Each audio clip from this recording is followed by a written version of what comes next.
Hello, this is a guy who likes fanfiction and is too lazy to read, so here is Son of the Sun in audio form. Check the description for the links to the author. Chapter 16. First C-rank mission, Part I, Clash in the Rice Fields.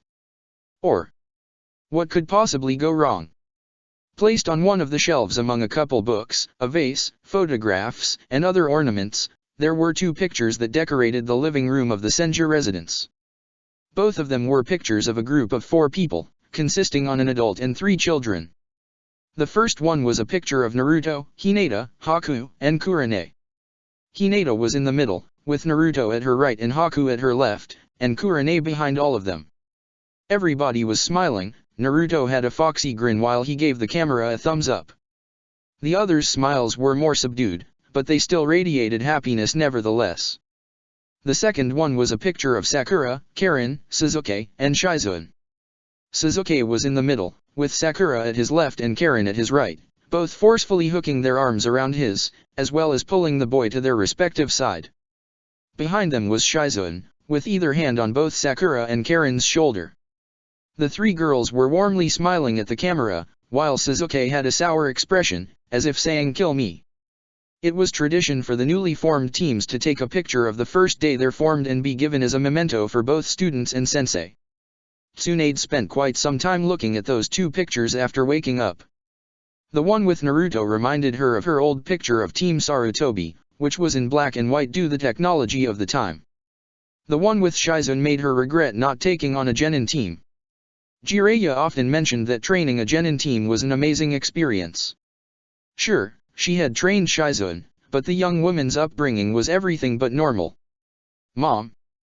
Breakfast is ready!" Kaida shouted from the kitchen. "Coming!"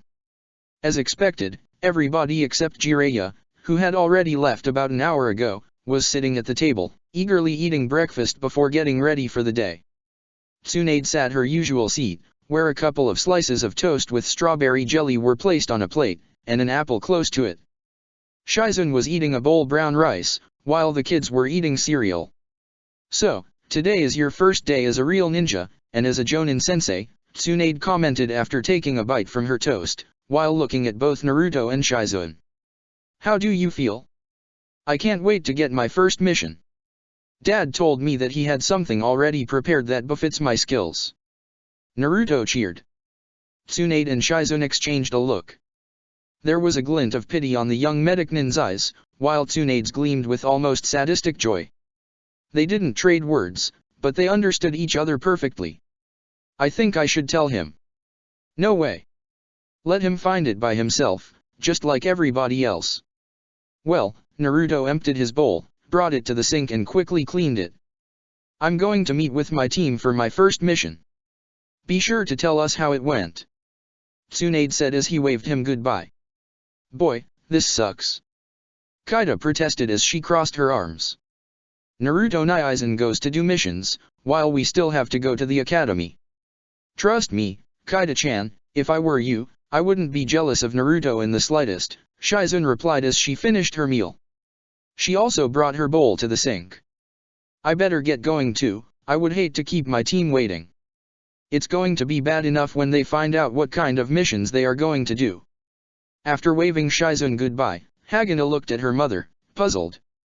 "Mom, what's wrong with the missions Naruto Naizen and Shizuan Nichan's team are going to do?" the white-haired kid asked. Tsunade almost chortled. "Kid, a better question would be what's not wrong with those missions." After meeting with his team on Training Ground 8, Team Kurane walked towards the academy, where the mission assignment desk was. The 3 genin were rather excited to finally start taking missions, though Naruto was the one who showed it the most and cheerfully discussed about them what their first assignment would be. Kurane didn't say anything, but she simply looked intently at them with a small amused smile. Upon reaching their destination, they were greeted by Jiraiya, sitting on a desk flanked by the former Hokage, Hiruzen Sarutobi, and their former academy teacher, Irika Umino. Sitting on nearby desks were people none of the genin were able to identify. "The assault squad is here and ready to kick ass," Naruto loudly announced while he and his team entered the room. "Come on Dad, give us something worth of our awesomeness."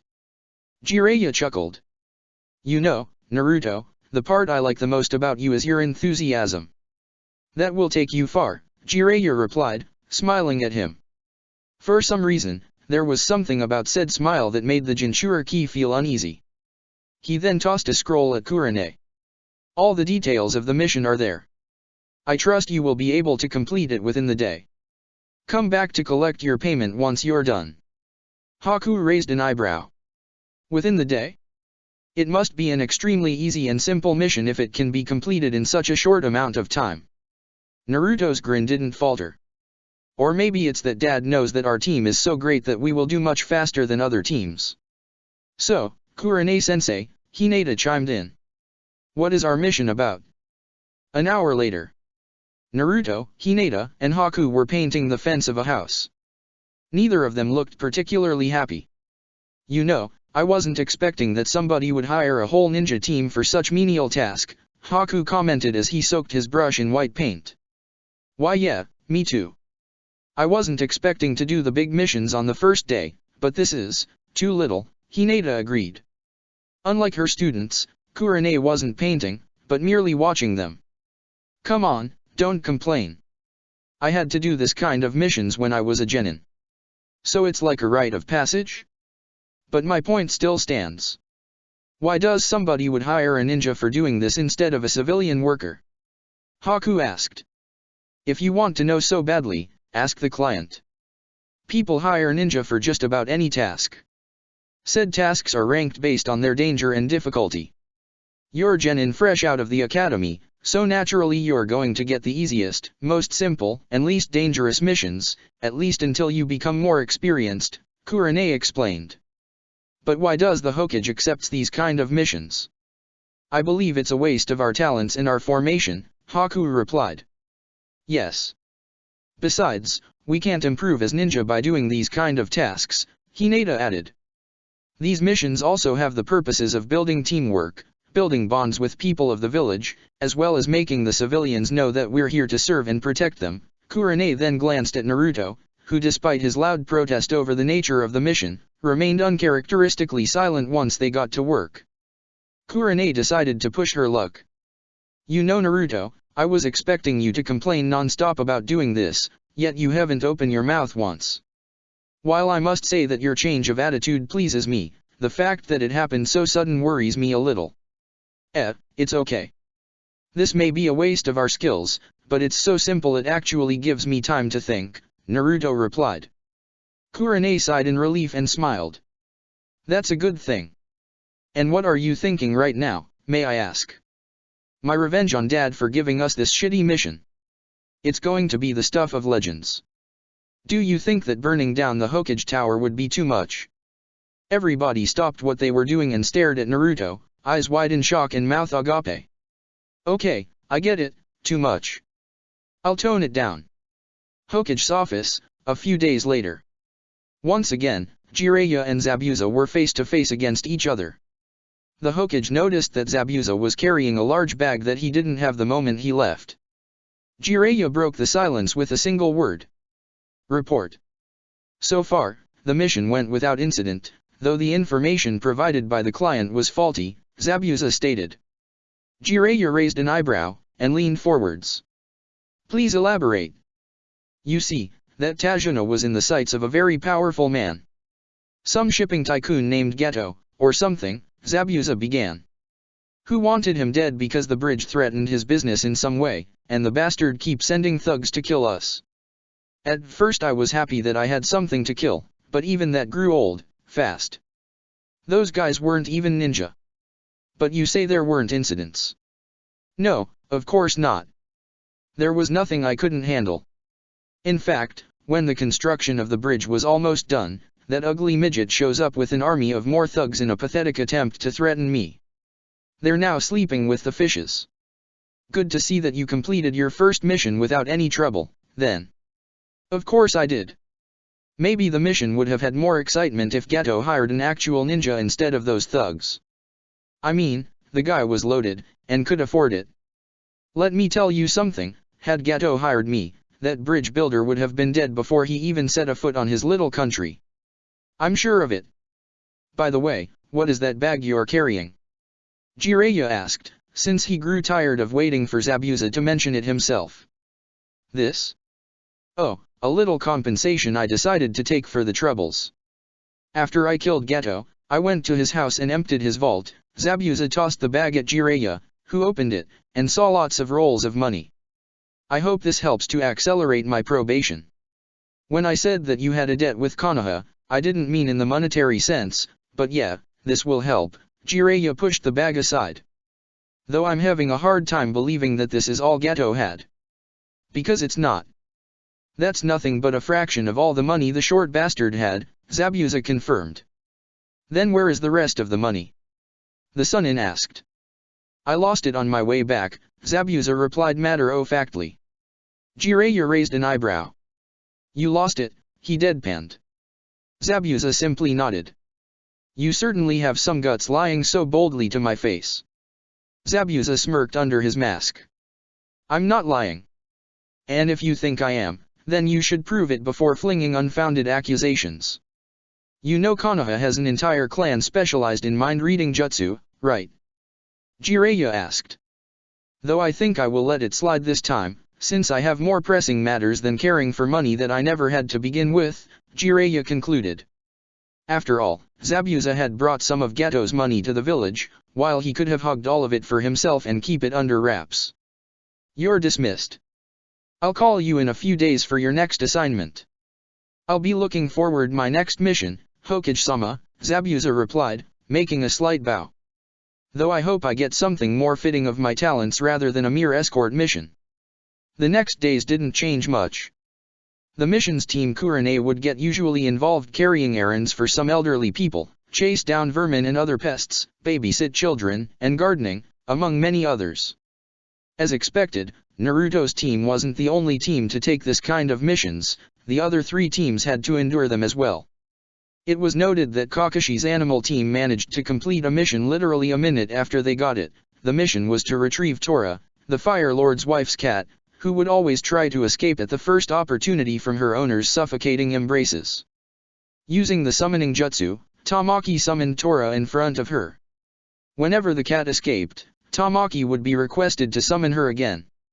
After finishing their daily training routine, Shizune dismissed her students and headed for her next appointment, a date with Shisui Uchiha at Yakiniku-Q. After ordering some food and drinks, Shisui felt like starting up a conversation.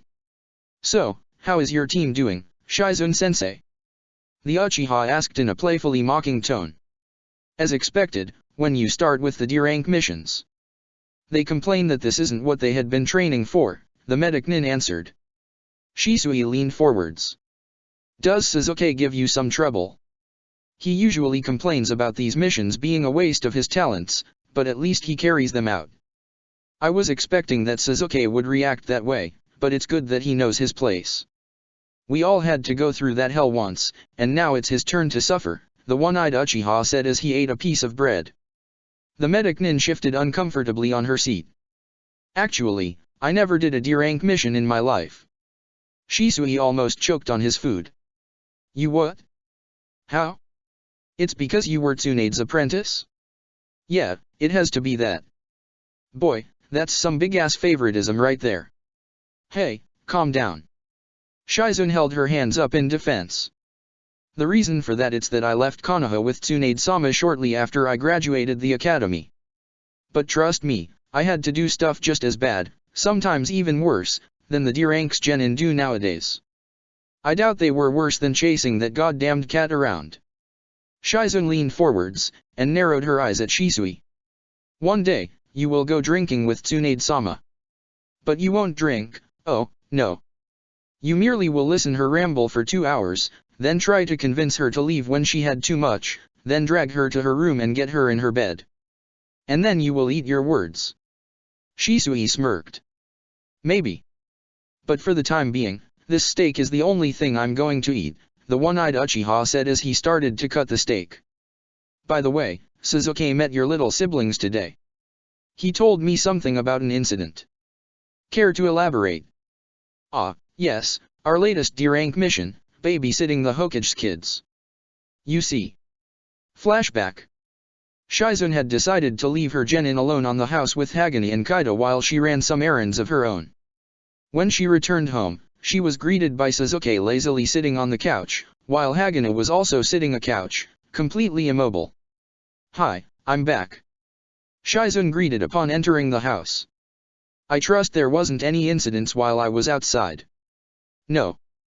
Everything has been fine here," the Uchiha replied. Shizun then looked at Hagane, who was extremely still. "Hagane-kun. What are you doing?" "I'm playing a game that Sasuke taught me," the kid happily said, careful not to move. "And what is that game?" "A challenge to see how long can I stay completely silent and immobile. I've been like this for 2 hours. Though I'm not silent anymore. But that doesn't count because you asked me something." Shizun exasperatedly stared at the Uchiha. "Sasuke. What?" "He likes that game," Sasuke replied. "By the way, where are the girls?" "In the backyard. Kaida wanted somebody to spar with her, and Sakura and Karen volunteered." "And why didn't you spar with Kaida-chan too?" "I thought you liked spars." "I do, but against people I can learn something from, just like you, Shisui or my brother, not against some 8-year-old girl." Shizun walked towards the backyard, and she heard the voices of Sakura, Karen, and Kaida. "That was very good, Kaida-chan." A voice that sounded like Karen said. "If you liked that, wait till you see this." Wood release, nativity of a world of trees. "Ah, how cute, she's emulating the first Ho what the hell." Sakura screeched as a tremor shook the house. Shizun froze for a second, and rushed to the backyard, followed by Sasuke and Hagane. When they arrived, they saw that Karen and Sakura were suspended in the air with thick wooden vines wrapped around them. The two medic nin apprentices looked between terrified and angry. Kaida smiled happily at them. "Kaida-chan. What did we told you about using wood release in front of people who aren't family?" Shizun sternly asked, frowning at the little girl. "But I wanted to show Sakura and Karen my power." "Still, you broke a rule. And you put my genin in danger. You know you still can't control your wood release yet." "Oh come on, I did control it this time." "This time?" Sakura and Karen said in unison, shocked. Shizun's scowl deepened. As guilt started to creep its way through her insides, Kaida's smile disappeared, and lowered her head in shame. "I'm sorry, Shizun-nichan, I won't do it again. But please don't tell Mom. I demand this mission to be reclassified into an A rank." An angry Sakura shouted. "Seconded." Karen added. End flashback. "Now that Sasuke knows that there's a wood release user in the town, he's begging me to let him fight her," Shizun said while giggling a little. "But there's no way that's going to happen. At least not until she grows up." "I wouldn't be so sure." "Sasuke can be pretty stubborn," Shisui commented, leaning back. "Oh, and by the way, don't tell anybody about Kaida's powers, okay? If word of her abilities get out dash. The Hyuga affair would be a joke compared what other villages would do in order to kidnap her." Shisui finished her sentence. "You don't have to worry about that, my lips are sealed." "Good that I can count on you." "That's a given." "By the way, what about her brother, Hagane? Does he have that power too?" "No. But Hagane has an uncanny affinity for natural energy, and he somehow can temporarily increase the power and chakra of those close to him." Shisui let out a whistle. "That may not be wood release, but it's impressive nonetheless. The genes of Tsunade-sama and Jiraiya-sama are sure something if they can produce those little monsters." Shizun punched him in the arm. "Don't call my little siblings monsters." Shisui merely laughed. "Oh come on, Shizun-chan, I mean monsters in a good way. By the way, between them, and Naruto having the Kyuubi, you're the only one in that house that's actually normal. No offense." Shizun shooed him an apathetic look. "Shisui, after you spend a week living in that house, you'll realize that somebody has to be normal." To celebrate the completion of their 10th D-rank mission, Kurane decided to treat her team to dinner at Shu's Huya, one of her favorite restaurants. Naruto suggested going to Ichiraku's, but the red-eyed Jonin shot down the idea, since Naruto dragged them to that place quite often, and she wanted to go somewhere different. Despite her best intentions, it doesn't seem that her genin were much in the mood for celebrating anything. Probably because they thought that doing 10 D-rank missions wasn't something that deserved a celebration. So, Kurane-sensei, how long until we get to do real missions? Naruto asked, tapping his fingers on the table. These are real missions, Naruto, Kurane pointedly replied. All missions are important, since they generate income for the village. Don't assume that these missions are below you. But they are. Naruto protested, throwing his hands in the air. These missions could be done by my little siblings, who are freaking 8 and they still go to the academy. These missions are no different from the chores I do at home. I must agree with Naruto-kun, Kurane-sensei, Haku interceded, showing far more restraint in his frustration than his blonde friend. Zabuza-sama said that while we're doing these menial tasks, Genin and Kirigakure are committing assassinations. Genin and Kirigakure are also hired to hunt down people with bloodline limits like you, Kurane harshly replied. Haku scowled. She knew that that was a cheap shot, but she believed it was a necessary one. Yeah, why can't we assassinate somebody? Naruto pleaded. No. Come on. No. Only a little. No. How can you assassinate somebody, just a little? Hinata asked to no one in particular. Come on. We're the assault squad, not the fence painter squad or the dog walker squad. Kurane sighed, as she massaged her temples. She had been trying her best to try to soothe the growing frustration within her team, but she knew that this could only get worse with time if she didn't do something. Okay, let's do this. For tomorrow, I will ask for a C-rank mission, okay? The raven-haired Kunoichi asked. A huge smile appeared on Naruto's face. Really? Yes. At first I wasn't sure, but maybe you're ready to take a slightly more difficult missions. But this doesn't mean that you won't get to do more D-rank missions once we finish this one, Kurane sternly added. It's okay. Doing D-rank missions won't be so bad with some C-ranks in between, Haku mentioned. I will have to judge your performance first before I request more C-ranks. But then again, I'm sure that you won't disappoint. The next morning Team Kurane was once again at the mission assignment desk. Jiraiya had already prepared several missions for them to choose. Ah, glad to see you came here back for more, Jiraiya said with an unnerving grin. Naruto would swear he was enjoying his suffering. I have a few more D-ranks with your name on it. Naruto shot his adoptive father a murderous glare, but Kurane stepped in before the blonde could do or say something stupid. Actually, I believe my team is ready to do a C-rank mission, Hokage-sama. Jiraiya raised an eyebrow. You think so?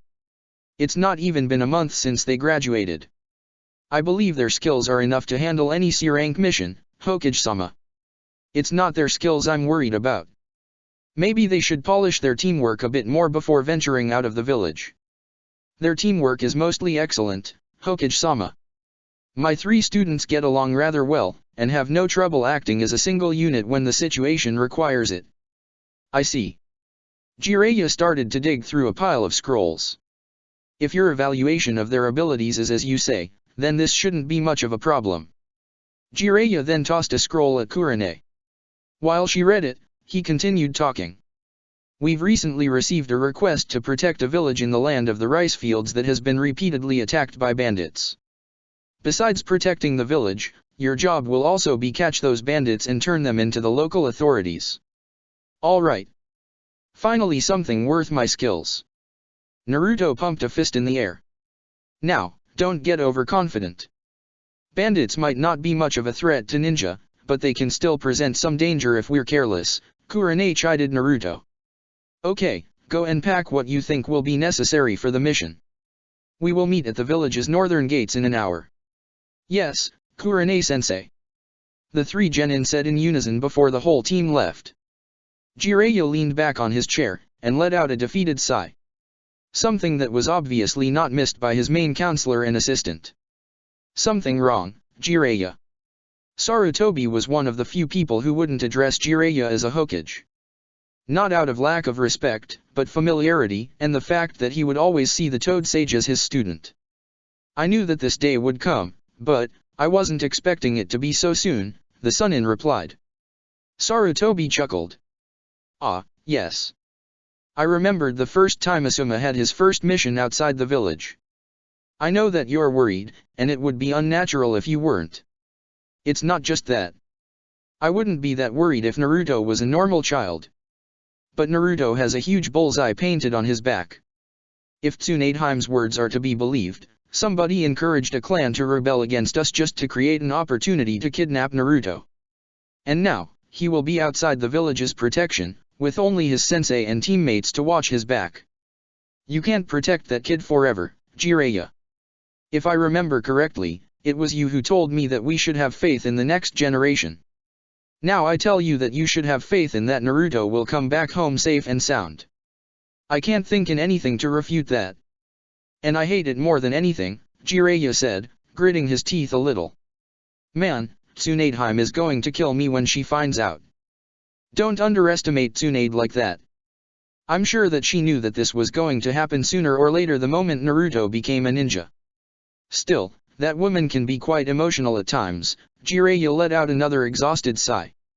Boy, you have no idea how thankful I am for the fact that we will host the next Chunin exam. Konoha Hospital. Tsunade was in her office doing some paperwork, when somebody knocked the door. She was a bit surprised, given that she had no appointments until at least an hour. Come in. Much to her surprise, Naruto entered the office. Naruto? What are you doing here? The Slug Princess asked. Not that I don't like seeing you, but, you're not sick, aren't you? Which would have been a reason to worry more than usual, since Naruto never got sick. What? Oh no, not that. Naruto replied, chuckling. Dad finally gave my team a worthy mission. We will be going to the land of the rice fields to protect some villagers from bandits. Kurane-sensei said that we will be around a week or so outside. So I came here to tell you goodbye. Though see you later would fit better since I'm not going to be out for so long, hehe. Tsunade paled upon hearing Naruto's words. How did Jiraiya give Naruto a C-rank mission so soon? She thought that he would wait at least a month before doing that. He probably gave up upon Naruto's insistence. The boy had been begging him day and night to stop giving him D-rank missions. But then again, Jiraiya wouldn't have complied if Naruto's Jonin-sensei wouldn't think he was ready for the task. She had to remind herself not to be so overprotective. Really? That sounds great, Tsunade said, making an effort to smile. But be careful when you're out there, okay? Remember that there are people who are still after you. Don't worry Mom, I'll be fine. Besides, I can't die yet, not before I'm the Hokage. Tsunade smiled, this time genuinely. She got up from her chair, and hugged her adoptive son. I know you will. I'm sure you'll make me and your dad proud. Breaking the hug, Naruto just smiled at her, and left. Fortunately, the land of the rice fields was close to the land of fire and Konohagakure, and since they didn't have to escort any civilians, they could go at a much faster pace. Kurane had predicted that they would arrive at the town in question around 4 or 5 in the afternoon.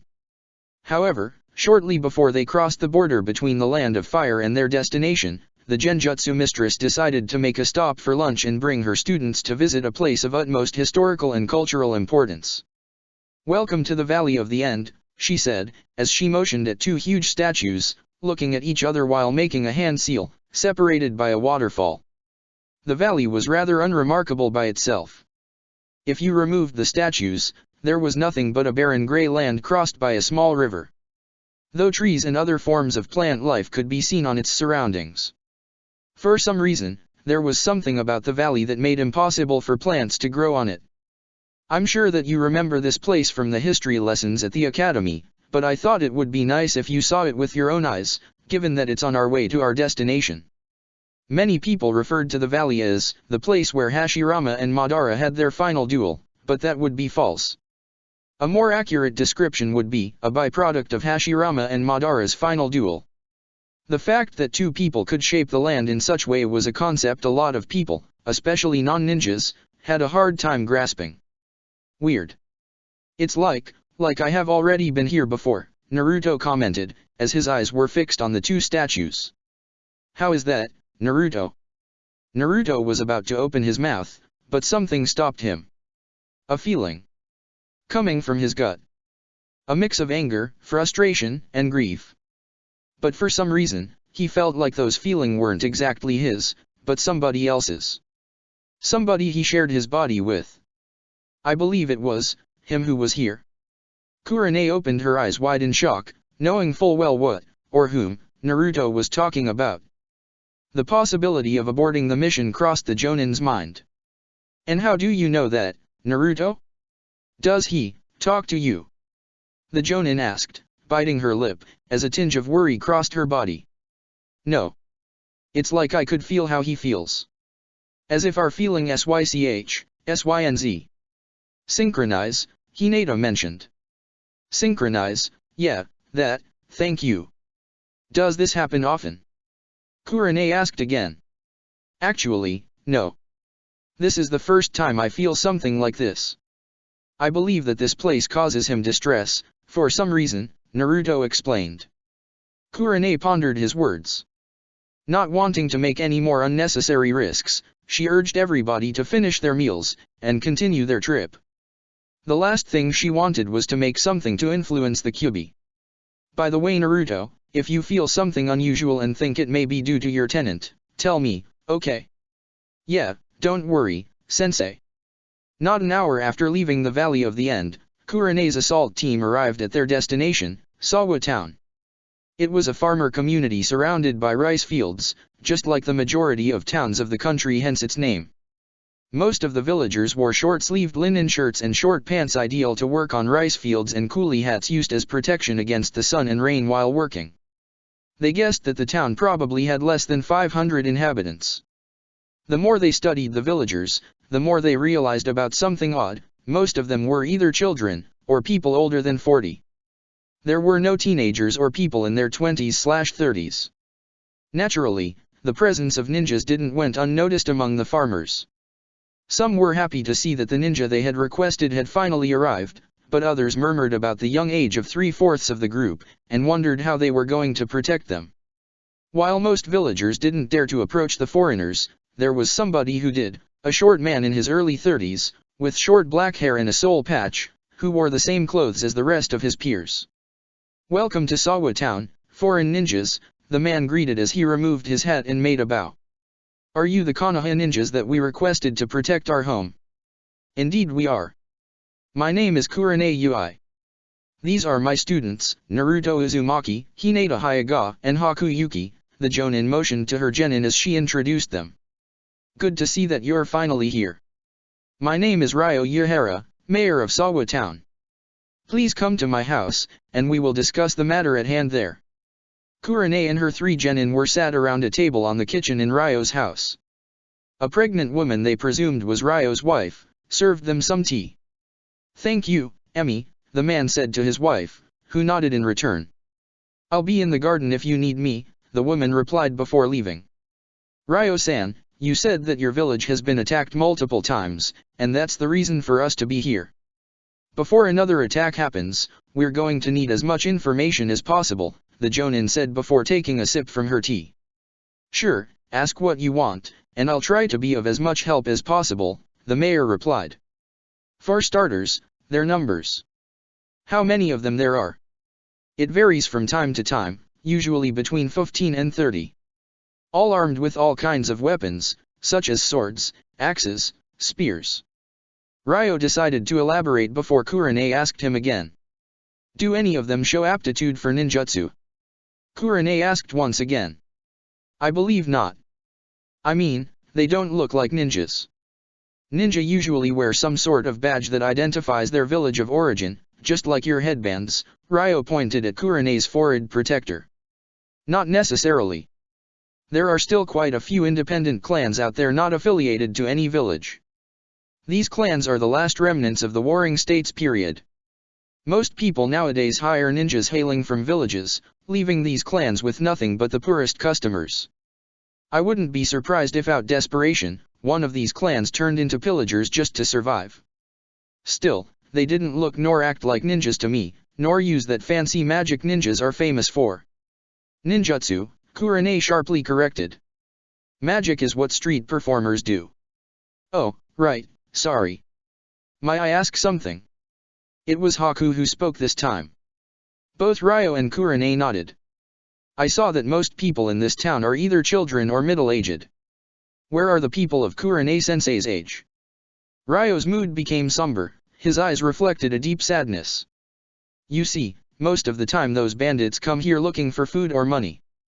But sometimes, when they feel we don't have enough to satisfy their greed, they usually take some of our peers with them. Usually those older than 18 but younger than 35. Do you know what they do with them? Kurane asked. I don't know, nor want to think about it, Ryo shuddered in disgust. At first we thought they did it to increase their numbers, but we never see again the people they take with them. Haven't you tried to defend yourselves? Naruto asked. Ryo smiled sadly at the blonde. Kid, this is a farming town. None of us know to fight, nor have the disposition to. Our attackers are well armed and organized, and while we outnumber them, nobody wants to die fighting them.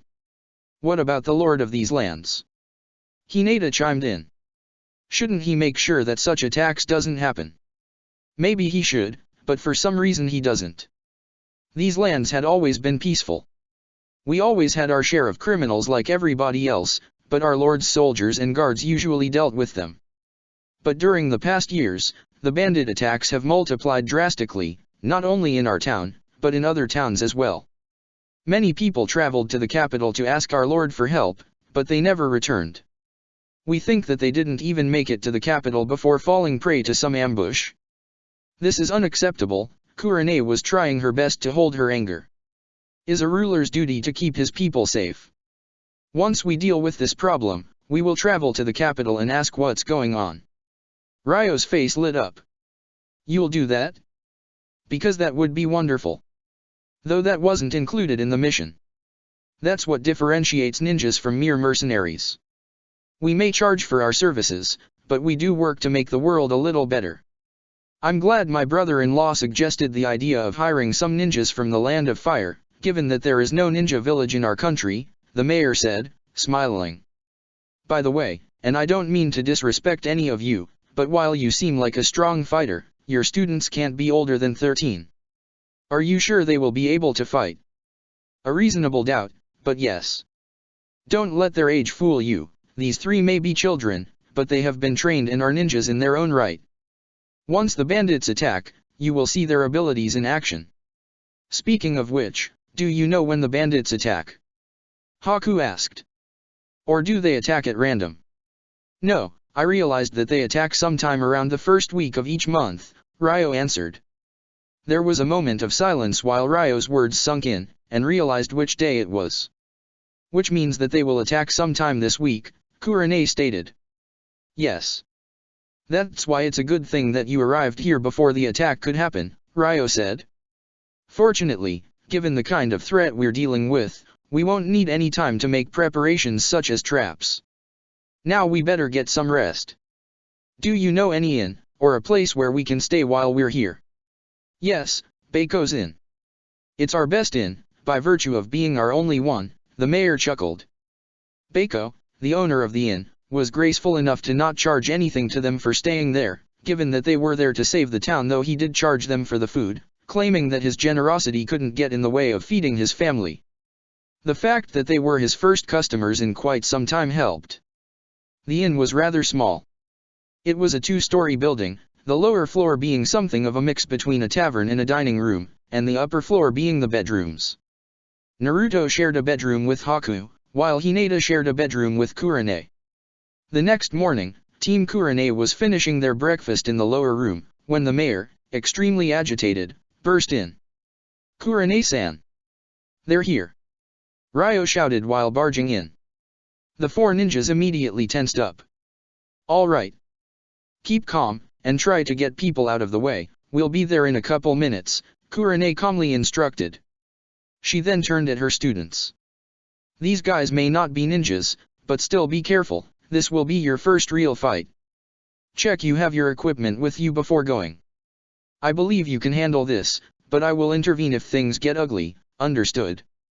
Yes, Kurane-sensei. The three of them said in unison. Yes, I think this one is perfect, we will take her. No. Not my daughter, you monsters. Shut up, you old hag.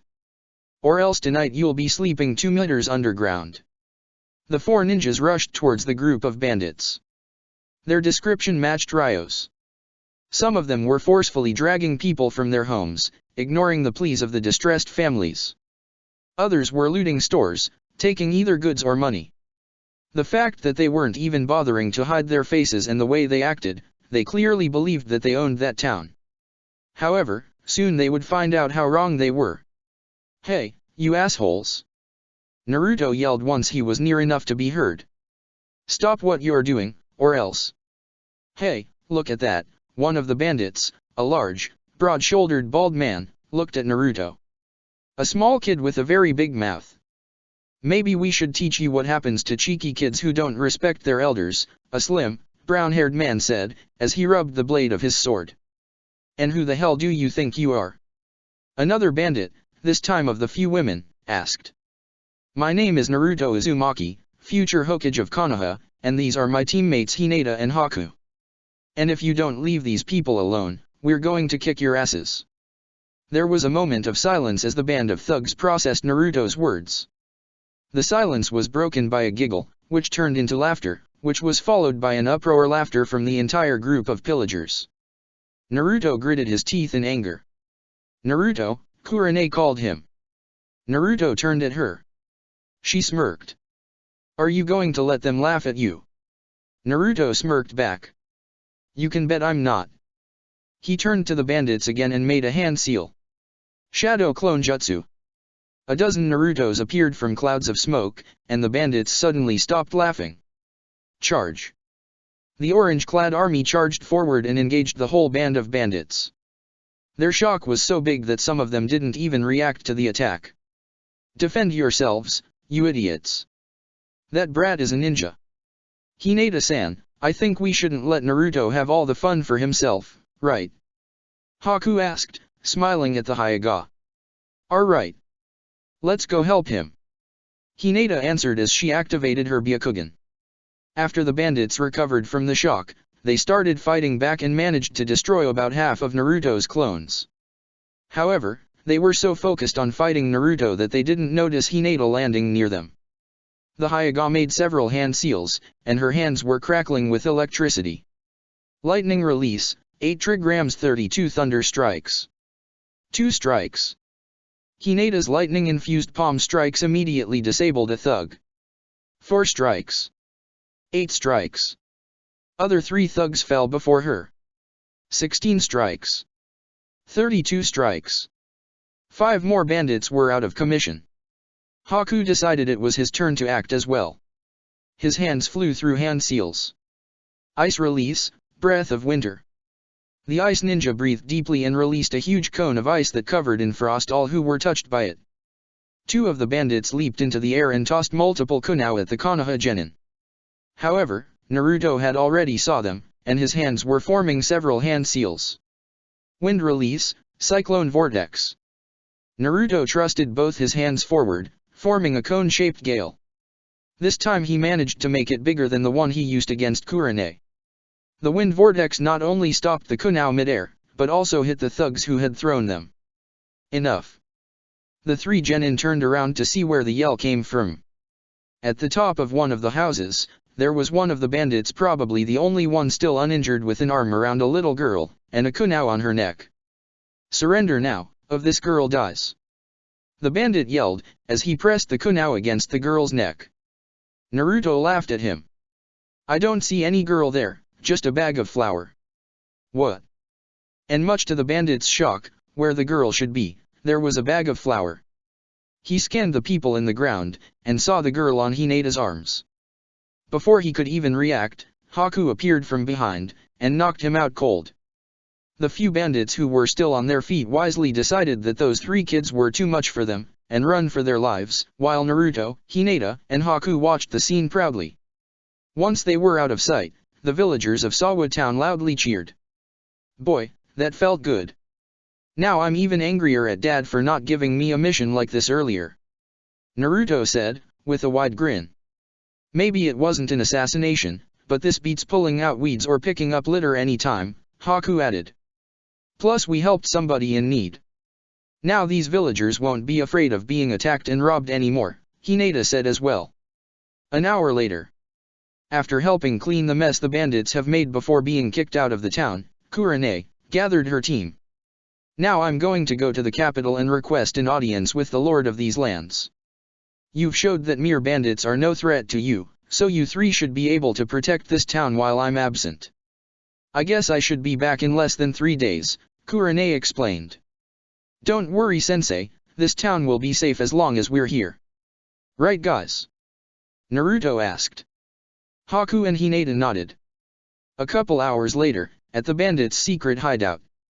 The few bandits that managed to return were kneeling in front of some unseen figure. You usually don't have much trouble gathering supplies and test subjects. What happened this time? Did the villagers get fed up and decided to fight you? The man asked, chuckling. Worse than that. They hired ninjas to protect the town. They were just children, but we weren't able to land a hit on either of them, one of the bandits fearfully explained. I see. If that's the case, I'll have to send somebody else more qualified than you. And since you failed to gather fresh test subjects for Orochimaru-sama's experiments, I guess that you'll have to take their place. The bandits paled. They tried to run away, but before they could get on their feet, their world turned into darkness. Chapter 17. First C-Rank Mission, Part 2, The Sound of Terror. Or The Return of an Old Friend. When Team Kurane arrived at Sawa Town, there was an atmosphere of grief, sorrow, and fear impregnating the air. People barely talked to each other, minded their own business and focused on the matter at hand. Most of them were on the edge, as if they were expecting death itself to claim them or their loved ones at any moment. And given the situation they were in, such behavior was anything but unusual. But now, it felt like a whole new place. People would often happily and loudly greet each other. Children freely played in the streets. The townspeople behaved in a much carefree way, as if a huge burden had been relieved from their backs. Hell, even the sun appeared to shine even brighter than it did before. The 3 genins were now in a small grass field close to a river. Hinata and Haku were sparring against a bunch of Naruto clones, while the real Naruto was reading a book on Fuinjutsu. While he was progressing at a very slow pace, he was now capable of making his own explosive seals and storage seals of small capacity. Now he was trying for something a bit more advanced. Elemental seals. Description. As their names suggest, these kind of seals are closely tied to elemental ninjutsu, and thus a great mastery of said art is a prerequisite before attempting to create these seals. These seals can be as simple as storing a quantity of an element on a tag or a scroll, especially useful for water release or earth release users to create a seal that will unleash a jutsu once activated. Components. 1 in the center of the seal, a kanji of the element in question. Fire, water, wind, earth, and lightning. 2 a standard containment matrix around it, see page 25 for reference. 3 a standard chakra filter, see page 31 for reference. The central kanji must be infused with chakra of the selected element. The containment matrix, chakra filter, and other additions can be infused with non-elemental chakra. For instructions on how create more advanced elemental seals, please go to page 113. Other applications. Elemental seals can be also carved into weapons to make it easier to channel elemental chakra into them. Containment matrix won't be necessary, since unlike paper, the sturdier material weapons are made of will be enough to contain the seal. Though adding a chakra filter is recommended in order to stop enemies from using your weapon against you. It's also the experience from Naruto's clones upon being destroyed flowing through his mind snapped him from his book. He lifted his eyes from the book, and looked at both his teammates, who were looking at him expectantly. Already? Wow, you guys are good. They didn't last even 5 minutes. Naruto then got up, and made a hand seal. 6 clones popped besides him. Maybe this will be a challenge worth your time. Actually, I believe that the real Naruto joining the fight would be a better challenge, don't you think? Haku suggested. Are you sure you can handle the real me? Alright, don't say I didn't warn you. Naruto retorted as he walked towards Haku and Hinata, while a clone took his place studying Fuinjutsu. Besides, Kurane-sensei has started to teach me some low-level genjutsus, and I want somebody to practice them, the ice ninja explained. Why can't you practice with Hinata? Naruto asked. The Byakugan can see through most genjutsus save for the strongest ones, Naruto-kun, Hinata explained. And since I always fight with my Byakugan active. Yeah, I get it, Naruto got into a fighting stance. Alright, let's go. The spar began, Haku and Hinata versus Naruto. While everything was allowed, all three fighters were holding back.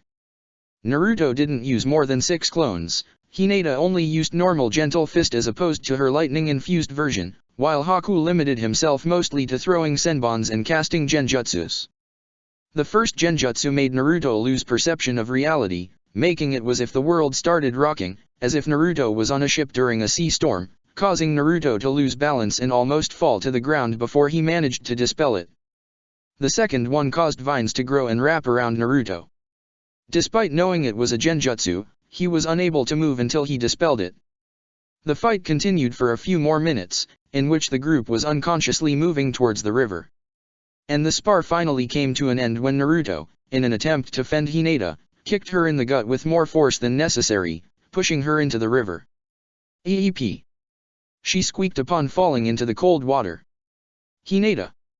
Naruto yelled, and quickly jumped into the river to save her. Fortunately, the river was very shallow, it only reached Naruto's knee, so there was no danger, but Hinata fell on her back, and got all her clothes soaked. Hinata! I'm so sorry. Naruto mentioned as he grabbed Hinata's hand, and helped her out of the river. Hinata's hands are so soft, wait, why I'm thinking this. It's okay, Naruto-kun, this kind of things happen sometimes. The Hyuga then looked at her dripping clothes. But my clothes are all wet. I think I can be of help. Please give me your coat, Hinata-san, Haku asked. Hinata nodded, removed her coat and gave it to Haku. Haku placed a hand close to the coat, closed his eyes, and focused his chakra. The water started to slowly leave the coat in the form of tiny droplets, and gathered on Haku's hand while merging into a big watery sphere. After dropping the water ball on the ground, Haku repeated the process. This may take a few minutes. You better stay in the sun while I work, Haku advised. While Haku worked to dry Hinata's coat, they sat down against an old fallen tree. Again, sorry for getting you all soaked, Hinata, Naruto asserted. And I told you that it's nothing, Naruto-kun. It's not like you hurt me or anything. Thankfully. Still, I better hold back a bit more next time we spar. I don't want anybody getting hurt unnecessarily. Naruto didn't realize that Hinata's wet shirt was clinging to her body, revealing her figure. Upon realizing what he was doing, Naruto blushed a bit, and quickly turned his head back. Naruto-kun. Just must be cold with all those wet clothes. Do you want me to bring you a blanket? Naruto quickly offered. Okay, thank you. What the hell is happening to me? Naruto thought as he walked towards his backpack. After hours of running and leaping through endless grass fields, Kurane saw a town in the distance, and decided that it would make a decent spot to rest a bit before continuing her journey. Her stomach was starting to complain through loud grumbles, and her legs were starting to get a little sore. Yes, it was time for a little break. However, as the town came close to her sight, the genjutsu mistress couldn't help but feel that there was something wrong. For once, the ambient noise didn't change as she was getting closer, which would mean that there was nobody there. This assumption was supported by the lack of farmers working on the rice fields surrounding the town. And as she came closer, she saw that her fears were indeed a reality. The town was a complete ruin. Half the houses had been burned to the ground, while the other half sustained heavy damage. There were broken glasses and pieces of wood scattered everywhere, alongside farming tools. The pools of dried blood didn't go unnoticed either. Still, there was something missing. Because, despite the overwhelming evidence of the town being victim of an attack or incursion, Kurane guessed it happened between 3 and 6 days ago, there were no visible bodies. If the attackers were a group of bandits like those her students fended off the day before, the Konoha Jonin simply couldn't imagine that they would care about the bodies. Suddenly, a noise snapped Kurane from her thoughts. A kunao appeared on her hand, as she immediately turned around and adopted a fighting stance. "Who's there?" the jonin asked, not expecting anybody stupid enough to answer that question. And indeed, nobody answered. But whoever was stalking Kurane made a sound while they tried to move. That's all what the jonin needed to pinpoint their location. Silent as the night breeze, the red-eyed woman burst into one of the less damaged houses, almost tearing the door from its hinges. "Please don't hurt me." Kurane immediately dropped her fighting stance when she saw a middle-aged woman, wearing ragged clothes, sitting on a corner cowering before her. While she lowered her kunao, she didn't drop her guard just in case it was a trap. "Calm down, I'm not going to hurt you." Kurane walked towards the woman, who continued trembling. My name is Kurane Ui, I'm a ninja from Kanahagakur. Who are you?" The middle-aged woman finally dared to make eye contact with Kurane, and her body stopped shaking. My name is Kakimi." The woman stuttered. "Aren't you going to hurt me?" "I believe I answered that question already." Kurane helped the woman on her feet. "Can you tell me what happened?" Upon seeing how shaken the woman was, she added, "Take your time to catch your breath if you need it." Kurane picked a chair, and motioned Kimi to sit down. The jonin even shared some of her meal with her, thinking that at least a partially full stomach would be of help. After a few minutes, Kimi was relaxed enough to talk. "It started happening a few months ago. Bandit gangs multiplied like rats. At first, they usually ambushed our caravans or those who traveled to other villages or to the capital, but then they started coming to our town, demanding goods and money, and sometimes they even kidnapped some of us. The mayor decided it was enough and gathered everybody to stand up against them. It was a mistake. When I came out, everybody was gone and our beautiful town is in ruins." Kurane listened intently to the woman's words. The situation was extremely similar to what was happening in Sawa town. For some reason, Kurane thought that this was something more than a mere loose gangs. The more reason to reach the capital and contact the lord of the land. "How did you survive?" the red-eyed woman asked. My husband hid me in the basement with our 2 grandkids. We've spent there the past 2 days. I came out to see it was safe, then I saw you and thought that you came here to finish us off." The woman sobbed. "Calm down. Like I said before, I'm not going to hurt you. Now, this is what you're going to do. There's another town a few kilometers to the southwest named Sawa Town. I know that it's dangerous, but I want you to pack whatever you can, pick your grandchildren and go to that town. That town is under the protection of my students, so you should be safe there," Kurane reassured the older woman. But, it's too dangerous to travel these lands alone." The woman protested. "Listen, this town has been ravaged, so no bandit would have any interest in this area. Besides, there are too many open fields to set an ambush. If you set off in an hour, you should arrive at Sawa town before nighttime." "Oh okay, guess that it's too dangerous to remain here," the woman cried. "Wait. Can you come with us? You're a ninja, right?" "Unfortunately, I can't. I'm going to go to the capital and ask the feudal lord why he lets so many bandit gangs to run unchecked through his lands," Kurane replied, sounding apologetic. "I see, guess that I'll have to be brave, at least for my grandkids."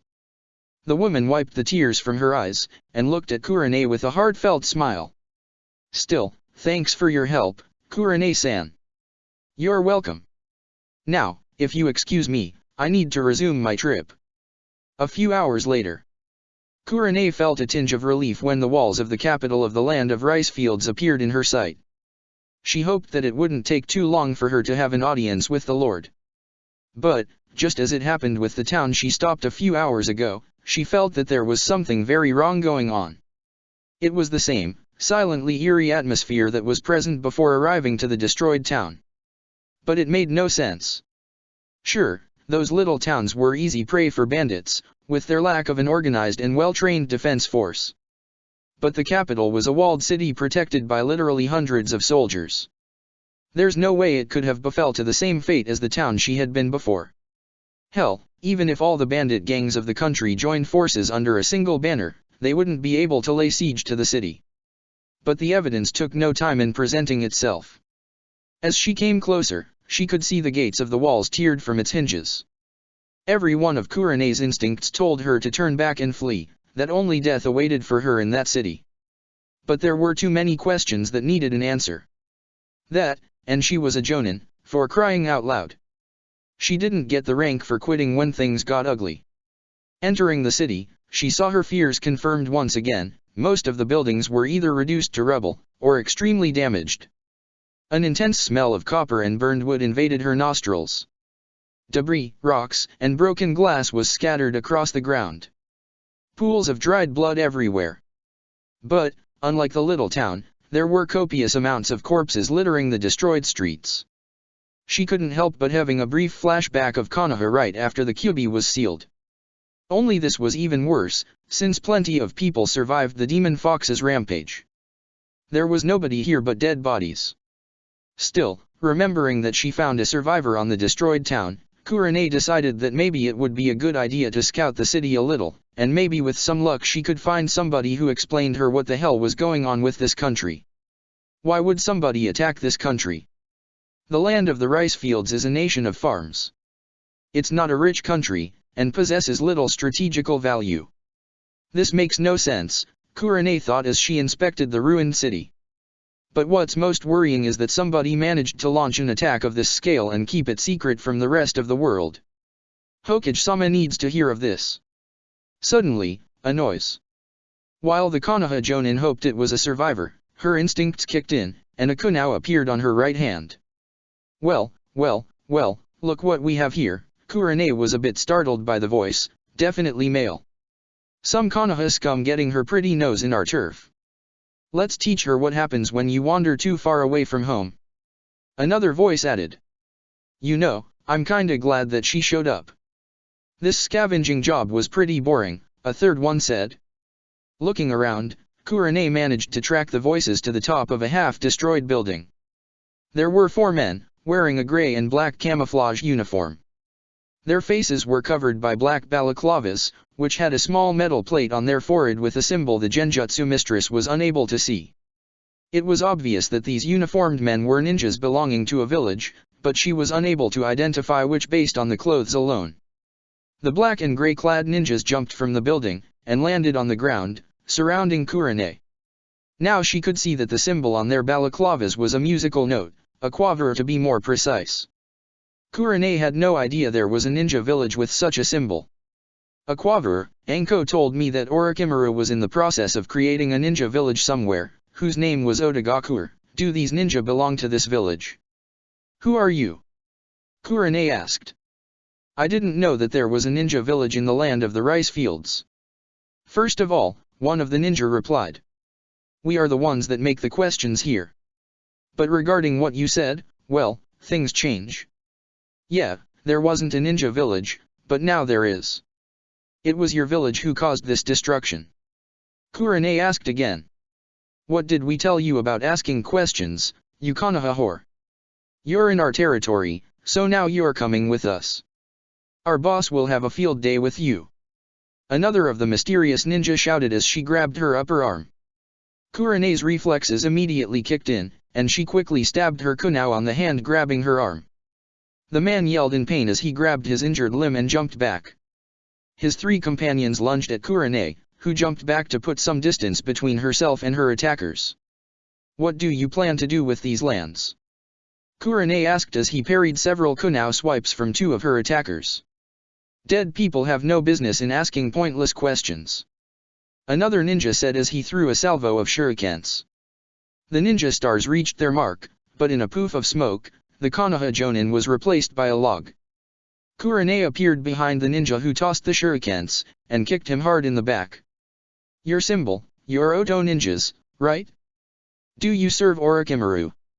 2 of the ninjas visibly flinched, making Kurene realize that she was right.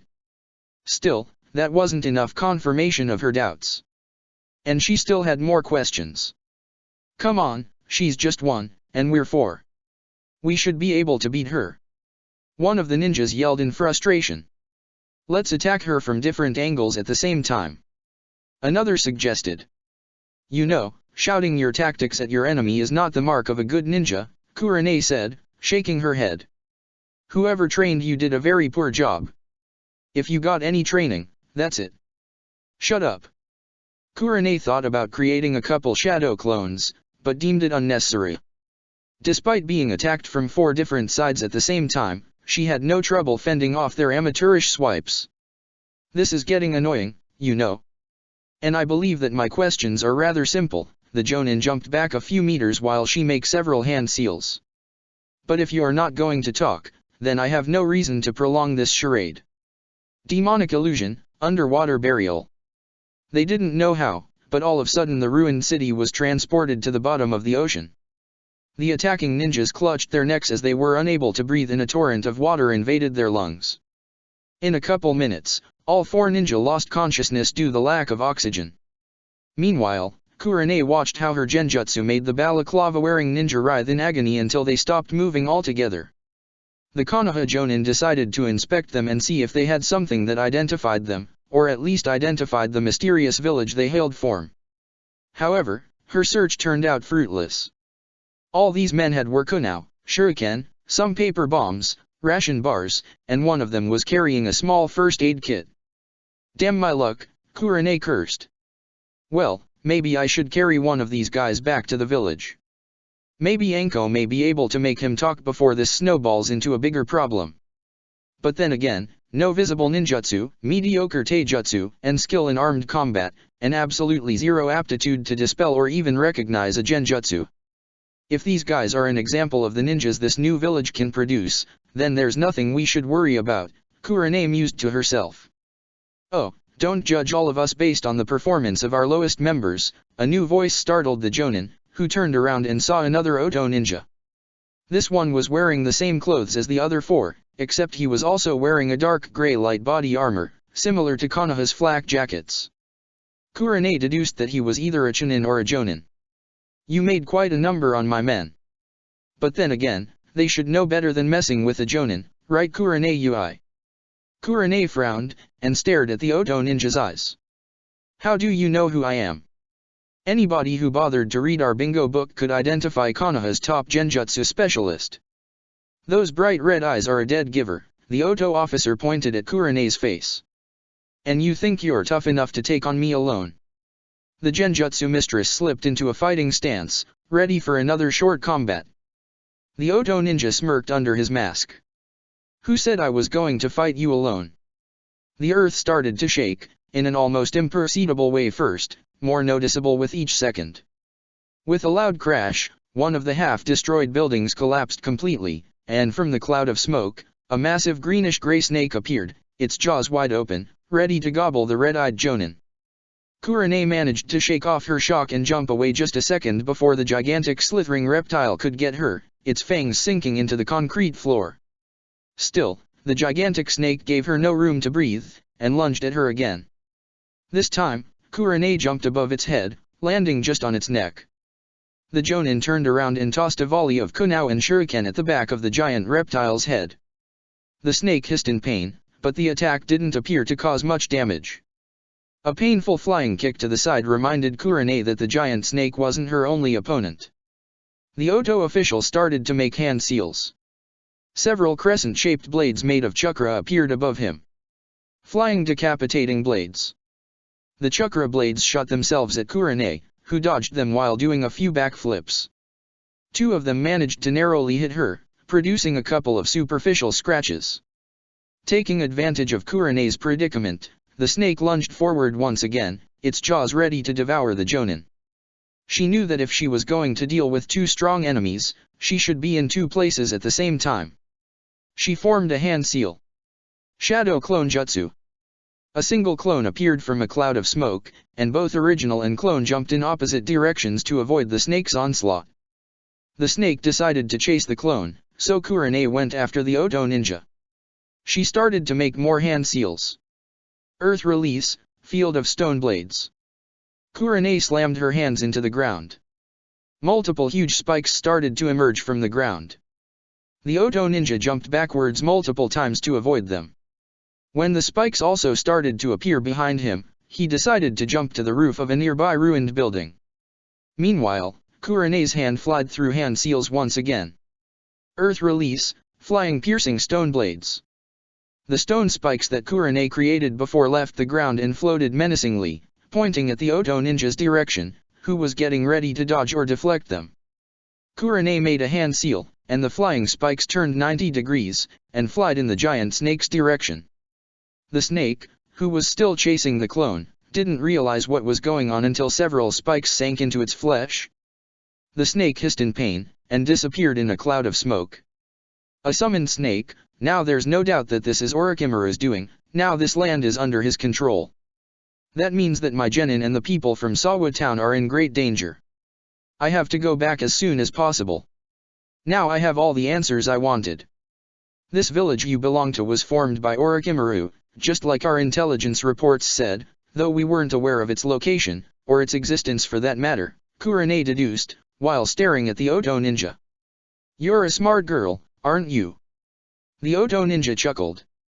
But I obviously can't let you escape with such a sensitive information about us.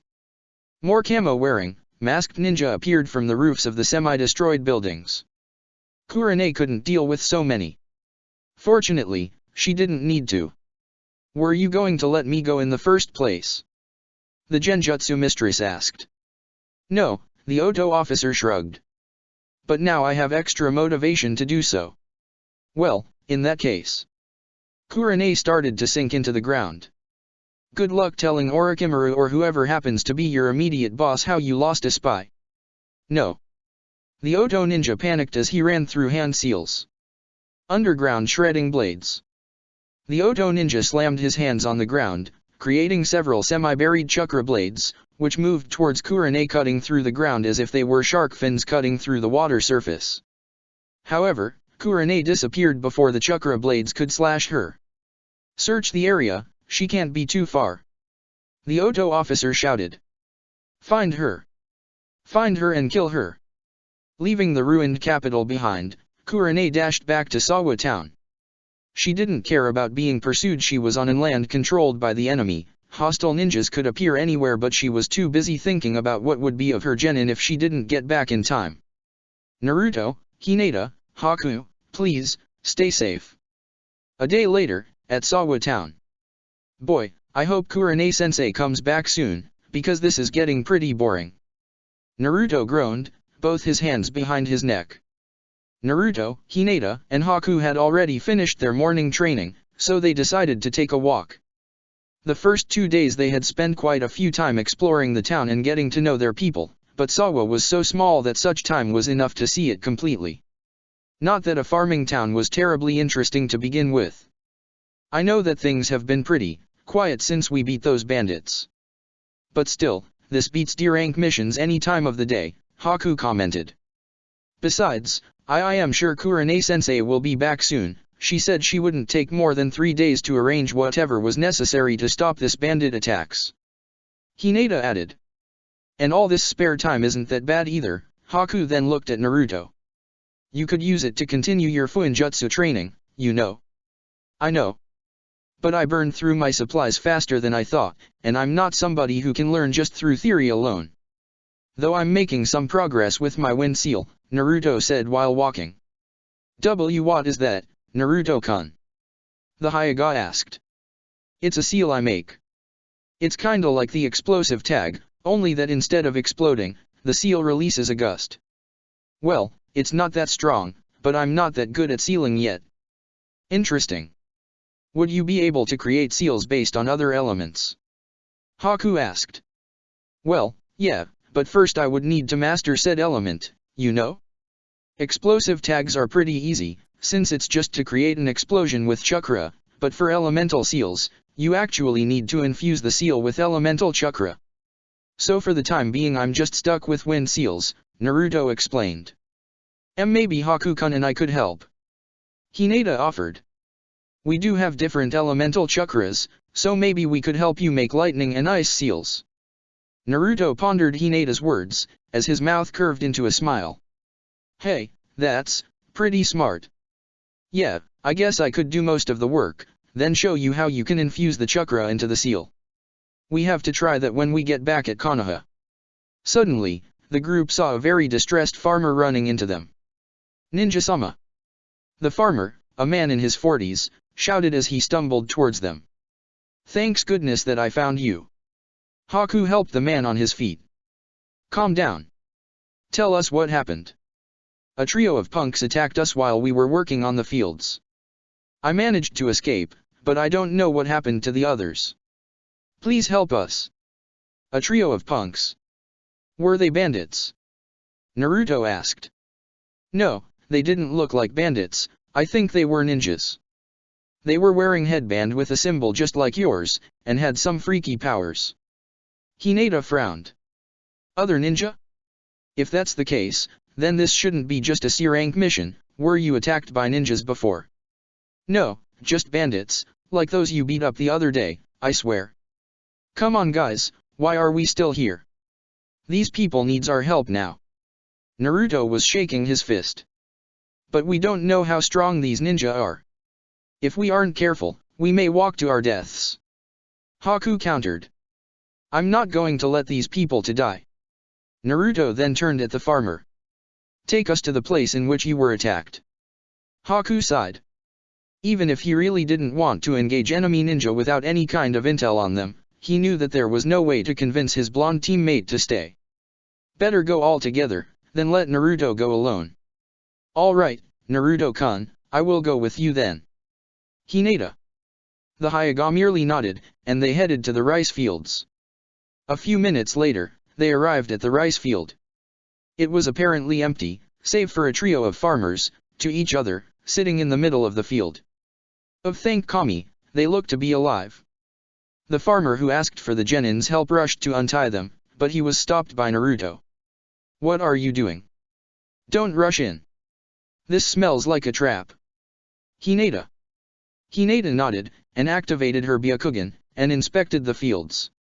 There are several explosive tags hidden among the rice plants, forming a circle around the hostages. They're set so if one explodes, it will trigger a chain of explosions that more than likely will kill the hostages. Naruto rubbed his chin. That sounds as if they were expecting us. Over there. Hinata pointed to the right of the tied farmers. There is a trio of ninjas hidden among the rice plants. Those are some impressive eyes, girl. If I knew that we were going to face an Hyuga, we would have prepared a more elaborated trap, a male voice said as the trio of ninjas revealed themselves. There were two boys and a girl. One of the boys had bandages covering most of his face, leaving only his left eye uncovered. He was wearing large poncho with long sleeves, a camouflage gray scarf, a straw raincoat protruding from the back of his scarf, and a metallic gauntlet on his right arm. His back was hunched, which made him look smaller than he actually was. The other boy had spiky, black hair and dark eyes. He was wearing a beige shirt with 2 black stripes and 3 prints of the kanji for death down the front, and a camouflage gray scarf. The only girl of the trio had very long black hair, almost reaching down to the ground, tied by a violet ribbon right near the end, and black eyes. She was wearing a pale green vest somewhat similar to a flak jacket, and camouflage gray vest and pants. Who the hell are you? Naruto asked, while pointing a finger at them. Actually, we should be the ones asking the questions, you loudmouth, given that you're in our territory, the boy with the spiky black hair replied. Your territory? But the land of the rice fields doesn't have a ninja village. Hinata said. Let me enlighten you, then, the bandaged boy spoke. First, yes, there is a ninja village here. And second, this is no longer the land of the rice fields, but the land of sound, since it belongs to Otagakure now. Wait, but, why are you attacking these farmers then? If you're a ninja of these lands, you should protect them instead. Hinata cried. Enough with your stupid questions already, the raven-haired girl interrupted Hinata. Dosu, Zaku, I think we should kill this trio of meddlers right now. Agree, Kin, the bandaged boy, Dosu, replied. Come on, let's go. As the trio of mysterious ninja dashed towards them, the Konoha genin slipped into their usual fighting stances. We need to drive the fight away from the hostages, or else may risk activating the explosive tags, Hinata noted. Her 2 male companions nodded. I'll create a shadow clone to remove the paper bombs and release the hostages, Naruto whispered at them. Once they were close enough, Zaku stopped, and aimed his hold palms towards the Konoha ninja. Decapitating air waves. Zaku shot from his palms an air blast at the Konoha genin. Naruto flied through hand seals. So, another wind user, huh? Let's have a competition then. Wind release, great breakthrough. Naruto waved his arms in a cross, producing a powerful gust of wind, which clashed against Zaku's air blasts. My turn. Haku said as he also formed hand seals. By the way, thanks for choosing a battleground that gives me so much terrain advantage. Ice release, 1,000 needles of death. Using the water of the rice fields, Haku created multiple spikes of ice, which flied towards the trio of sound ninjas. Unfortunately for him, Doso was already preparing a counter-attack. Vibrating sound blast. Doso made a punching motion towards the incoming ice needles. Doso's sonic attack shattered Haku's ice spikes before they could land on their intended targets. After that, he held his right arm in front of his face, and dashed at Haku. However, Hinata intercepted Doso before he could get to the ice ninja, and attempted to hit him with her gentle fist strikes. If the rice fields granted Haku a boon thanks to his water and ice jutsus, it was a liability to Hinata, since she couldn't use her lightning jutsus without a huge risk of hurting her teammates or the hostages or worse, set off the explosive tags, and was forced to rely on the normal gentle fist that she was far from proficient. Doso dodged, or either parried with his gauntlet Hinata's palm strikes, until he saw an opening, and tried to punch the Hyuga in the face. Hinata, displaying her flexibility, bent backwards to dodge the hit. However, after doing so, she was hit by a wave of vertigo and nausea, making her fall on her knees and vomit. Hinata! Naruto yelled, while still trading wind blasts with Haku. What? The Hyuga weakly said. But, You dodged my attack? Yeah, sure. But you didn't, nor couldn't, dodge the sound waves generated by my melody gauntlet. Doso smirked under his bandages. Haku, defend Hinata. Naruto shouted, in an almost commanding tone. Haku nodded, and made multiple hand seals. Water release, water wall. The water around Hinata started to rise until the Hyuga was completely hidden, quickly forming a swirling water barrier around her. That barrier will last about a minute or so. Let's hope she can use that time to heal herself. Unfortunately for Haku, while he was thinking about Hinata, he didn't see Kin's flying kick until it was too late, and the ice ninja was sent back flying a few meters, landing on his back, making a splash. Sorry, sister, no time to stop to smell the roses, the raven-haired Kunoichi mocked as she pulled out a few senbons from her pouch. Actually, I'm a boy, Haku repeated for the 1,000th time, getting up and also grabbing some senbons as well. Kin raised an eyebrow. Really? Oh well, it doesn't matter, given that you will be a corpse soon enough. With Hinata weakened and hidden under a shield of water, and Kin engaging Haku, Doso decided to lend Zaku a hand. Naruto, however, did notice the bandaged ninja dashing at him. Like he did with Hinata, he swinged his metallic arm at Naruto. However, the blonde already saw the effect it had on her female teammate, and knew that dodging it wouldn't be enough. Shadow Clone Jutsu. Multiple clones appeared in front of the blonde Jinchuriki as he jumped backwards. Most of them were dispelled by Doso's sonic waves. Damn it, 2 versus 1, with such destructive wide area attacks, my shadow clones won't be of much use, guess that I'll have to call somebody sturdier than a shadow clone. Naruto bit his thumb, and formed 5 hand seals before slamming his hands on the ground. Summoning Jutsu. From a cloud of smoke appeared a toad roughly the size of large adult. It had dark green skin with numerous warts, a dull yellow belly, and yellow eyes. The toad was wearing a red samurai armor that was one size too small. Gamikazu is the strongest toad I can summon yet, hope he will be enough to deal with these assholes. The armored toad looked around, inspecting the surroundings, before taking a look at the expectant Dosu and Zaku, and lastly to Naruto. Naruto. Gamikazu, I need your help dealing with these 2 punks. Can I count on you? Naruto asked, almost pleading. The toad smiled. Sure.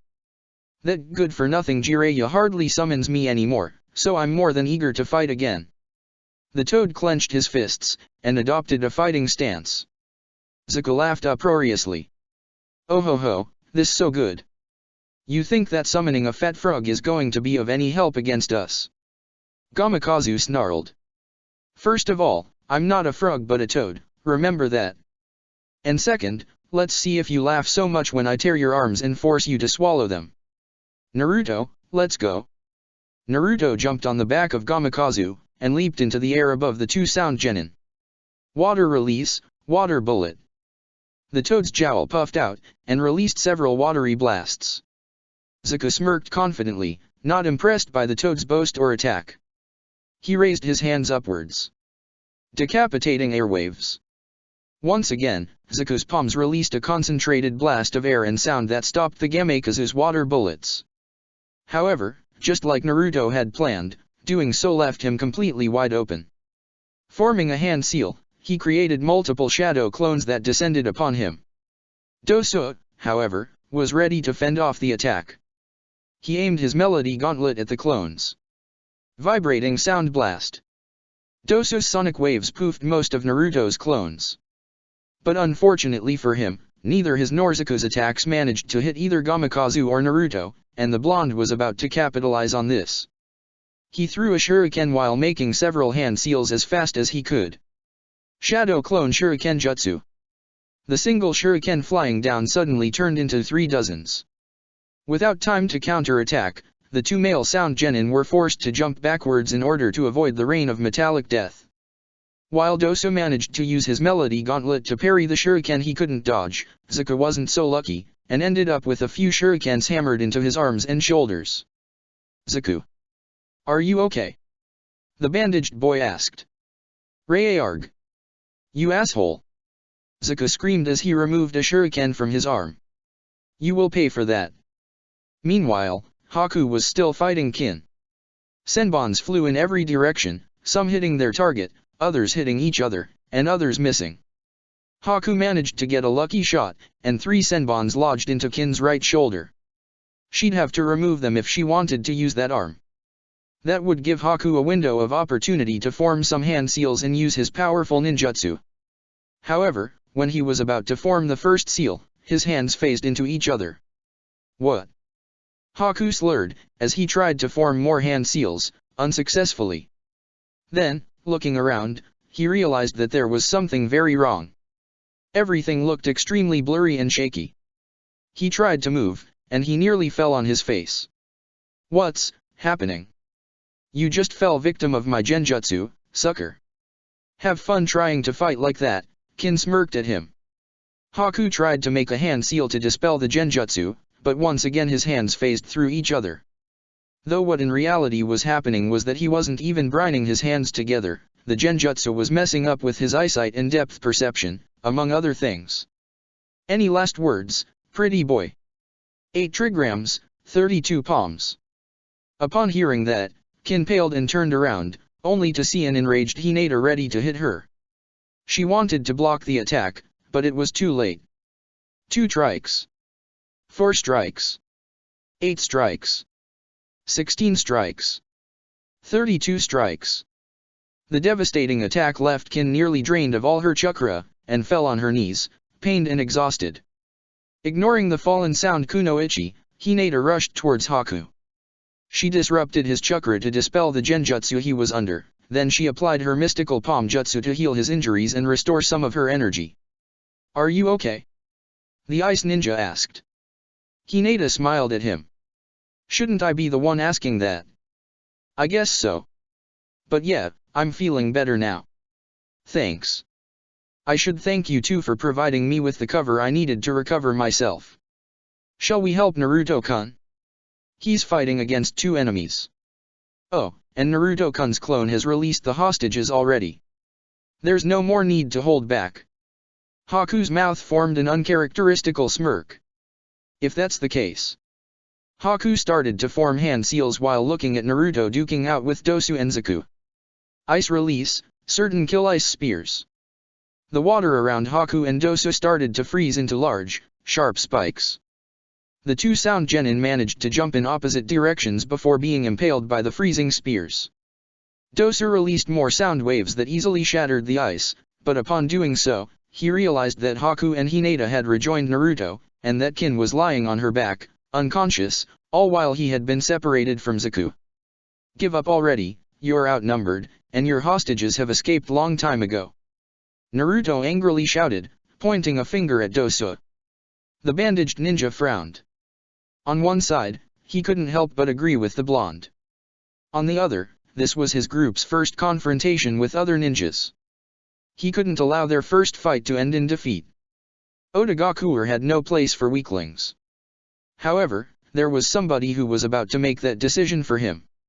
"I've already seen enough," a new voice said, as somebody landed near the Oto ninjas with a loud splash. It was a tall man with silver, shoulder-length hair, who was wearing a gray and black camouflage shirt and pants, and a bandana-style forehead protector with a quiver on it. A Fuma shuriken was strapped to his back. This man was somebody who Haku didn't recognize, but Naruto and Hinata did, despite not seeing him for more than 4 years. "Mizuki-sensei." Hinata was taken aback by his appearance. "What? No, it's our sensei, you bitch," Zaku shouted at her.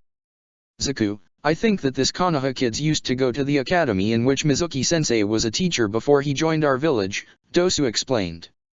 He then smirked under his bandages. "What are the chances of such encounter to happen? It's a small world indeed. You traitorous scum. Not only you defected from Konoha, but stole the scroll of seals. Just wait until I tell Dad." Naruto's blood was boiling with anger. Mizuki smirked as well. "For such thing to happen, first you'll have to get out of here alive, which I'll make sure you don't, demon brat." Mizuki then turned at Dosu and Zaku. "You three have done enough already. Get Kin and return to the base." Zaku tried to protest. "But don't question my orders," Mizuki yelled, making Zaku flinch. "I don't need your help to deal with these trio of brats. In fact, I've been dying for something like this to happen. I never had the chance to test in a real combat the power Orochimaru-sama granted me." Dosu picked Kin's unconscious body, and alongside Zaku, fled the scene, leaving their sensei alone against the Konoha genin, who slipped into fighting stances. An unsealed Hyuga, an ice release user, and the Jinchuriki key of the Kyubi, Mizuki smiled evilly as a pattern of chains of crescent-shaped marks started to spread around his skin. "If I manage to bring you to Orochimaru-sama, my reward will be even greater." Chapter 18. First C-Rank Mission, Part 3, The Snake Pit. Genin and A-Rank missions don't mix well. Mizuki stood in front of the three teens in a toad with a wide smile on his lips. An unsealed Hyuga, an ice release user, and the Jinchuriki key of the Kyubi. Mizuki smiled evilly as a pattern of crescent-shaped marks started to spread around his skin. "If I manage to bring you to Orochimaru-sama, my reward will be even greater." Hinata gasped upon seeing such thing happening. His chakra. What about it? It's like, he has a second type of chakra coursing through his body. Hinata mumbled. An overwhelmingly dark chakra. What you're seeing, little Hyuga, is nothing but a fraction of Orochimaru-sama's power. Power that will wipe you out like leaves in the wind. Shut up. It's us who are going to kick your sorry traitorous ass. And when we do, we will make you return the scroll you stole 4 years ago. Naruto shouted, pointing an accusatory finger at the former Konoha teacher. The silver-haired ninja chuckled. Naruto, loudmouth as ever. Guess that nobody gave you a much-needed beating to curb that aggressive personality of yours. Fortunately for you, I'll be more than happy to oblige. Mizuki said as he cracked his fingers. I'd like to see you try. Naruto then jumped at Gamekazu's back again. Gamekazu, let's go. All right. The toad then leapt into midair once again. Meanwhile, Naruto's hands ran through hand seals. Water release, water bullets. Wind release, cyclone vortex. Mizuki jumped back in time to avoid the cyclone and the water missiles aimed at him, which made a huge splash upon impacting the shallow water. The former Konoha ninja made a hand seal. Shadow Clone Jutsu. 2 Mizukis appeared besides the original. Now I can give all of you the proper attention you deserve. The Mizuki clones tossed their Fuma Shuriken while the original made some hand seals. Shuriken Shadow Clone Jutsu. The two Fuma Shuriken turned into 2 dozen, much to the Konoha ninja's horror. Haku flew through hand seals as well. Ice release, ice barrier. A wall of ice rose from the water, protecting the genin from the giant metallic stars. Even if none of the Fuma Shuriken touched them, the wall was shattered by the giant steel stars. But Mizuki and his clones had no intention of giving them any time to breathe, and were preparing more jutsu. Earth release, earth dragon bullets. A dragon head made of dirt, mud, and stone rose from the ground, opened its jaws, and fired multiple mud projectiles at the Konoha genin. Fire release, fire dragon blast. The Mizuki clones released a stream of fire from their mouths, igniting the mud projectiles. Haku was going through hand seals once again. Water release, water wall. A watery barrier was erected in front of the Konoha genin and the toad, blocking most of the projectiles but failing to stop some of them. Fortunately, Gamikazu would take care of that. Water release, water bullets. Gamikazu's jowl puffed out, releasing a barrage of water missiles that clashed against Mizuki's fire attack, nullifying it completely. Come on, we have to get to him before he pelts us with more jutsu. Come on Hinata. Naruto rushed forward, with the Hyuga behind. Haku-kun, provide us with some cover. Hinata asked. Haku nodded, and his hands went through more hand seals. Ice release, 1,000 ice needles of death. Though not as much as 1,000, Haku managed to create quite a few ice senbon, which flew at Mizuki. The Sound Ninja and his clones tried to deflect the ice senbon with their kunao, but some of the ice projectiles found their mark. The wounded clones were dispelled, and the real Mizuki was left with a few ice needles piercing multiple parts of his body. Meanwhile, Naruto and Hinata were already at a close combat distance. Shadow Clone Jutsu. A dozen Narutos appeared from clouds of smoke, and leapt at the silver-haired missing nin. Even wounded, Mizuki was more than able to fend off the clone's onslaught, showing an impressive display of skills and strength. However, he was so focused on fighting the blonde army that he completely forgot about the Hyuga heiress. 8 trigrams, 32 palms. Hinata quickly dashed towards Mizuki, ready to strike. 2 strikes. 4 strikes. 8 strikes. Unfortunately, before she could deliver 16 strikes, Mizuki grabbed her by her wrist the moment she was about to strike him, and with an impressive force, he tossed her against a couple of Naruto clones, which were poofed immediately upon being hit. Hinata. Are you okay? The original Naruto quickly went to check if Hinata wasn't hurt, and to help her on her feet. Why yes, Naruto-kun. He's way stronger than he looks. That second chakra also increases his speed and strength. Fortunately, I closed some of his tenketsu. The Hyuga explained. Naruto smiled brightly. Well done, Hinata. Let's see if you can land all 32 strikes next time.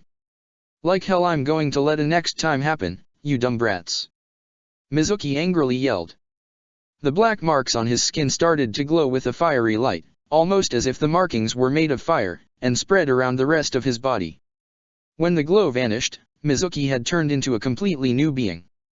I didn't think I'd have to resort to the advanced level of the cursed seal, but if you insist on making me mad. In his advanced cursed seal form, Mizuki had grown slightly larger and more muscular, to the point that the sleeves of his shirt were completely torn by his now thicker arms. His skin was now maroon, and his hair was much longer. His eyes were now yellow, with black sclera, giving him a demonic or otherworldly appearance. A pair of natural blades grew from the back of his hands. But the biggest change by far was an additional pair of arms sprouting from his back, though rather than having hands, these arms ended in huge sickle-like blades, almost like the arms of a praying mantis. What the hell?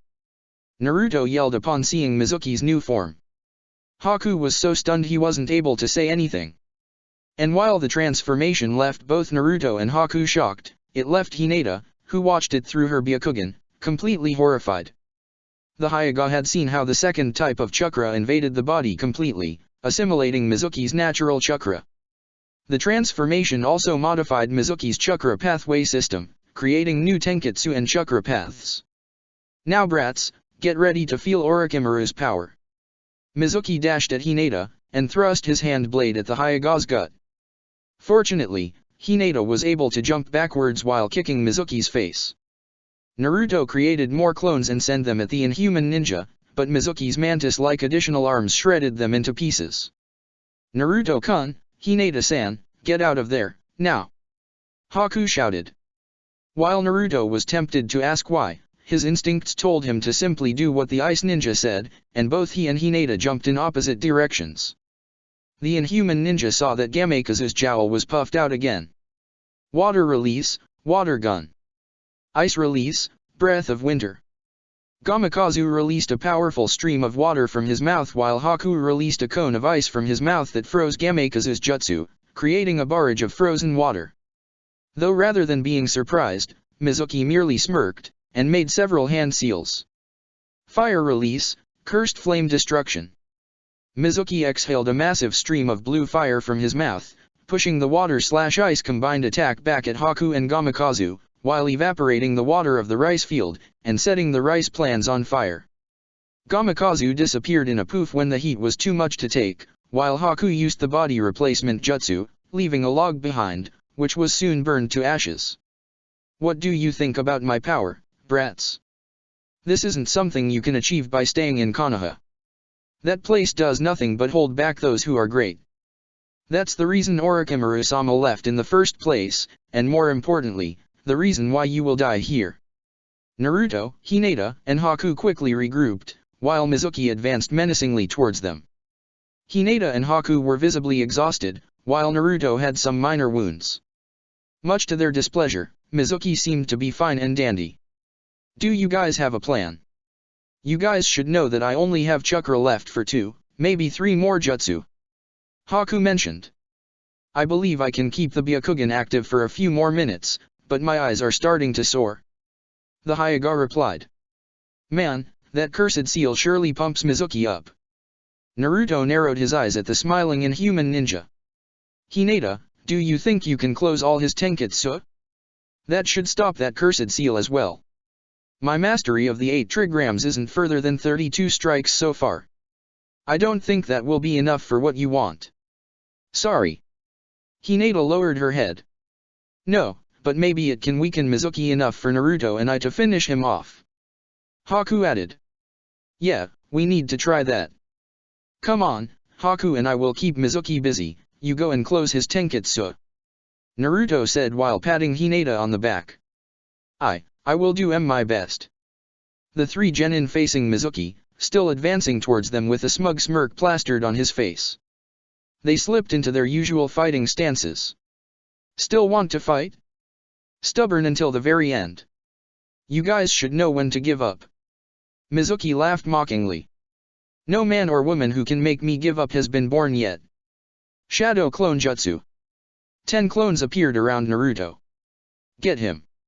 Mizuki adopted a fighting stance as the small army of clones charged at him.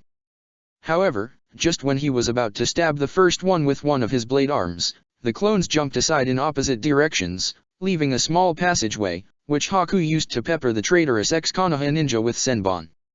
"You'll need more than those toothpicks to actually harm me, brat." Mizuki didn't even bother to remove the senbon from his body. "How about this then?" All the clones pulled out a curved Fuma Shuriken and tossed them at Mizuki at the same time. Mizuki, however, used his increased agility to dodge most of them, and used his additional blade arms to parry those he couldn't dodge. Unfortunately for him, this had the effect of being left completely wide open.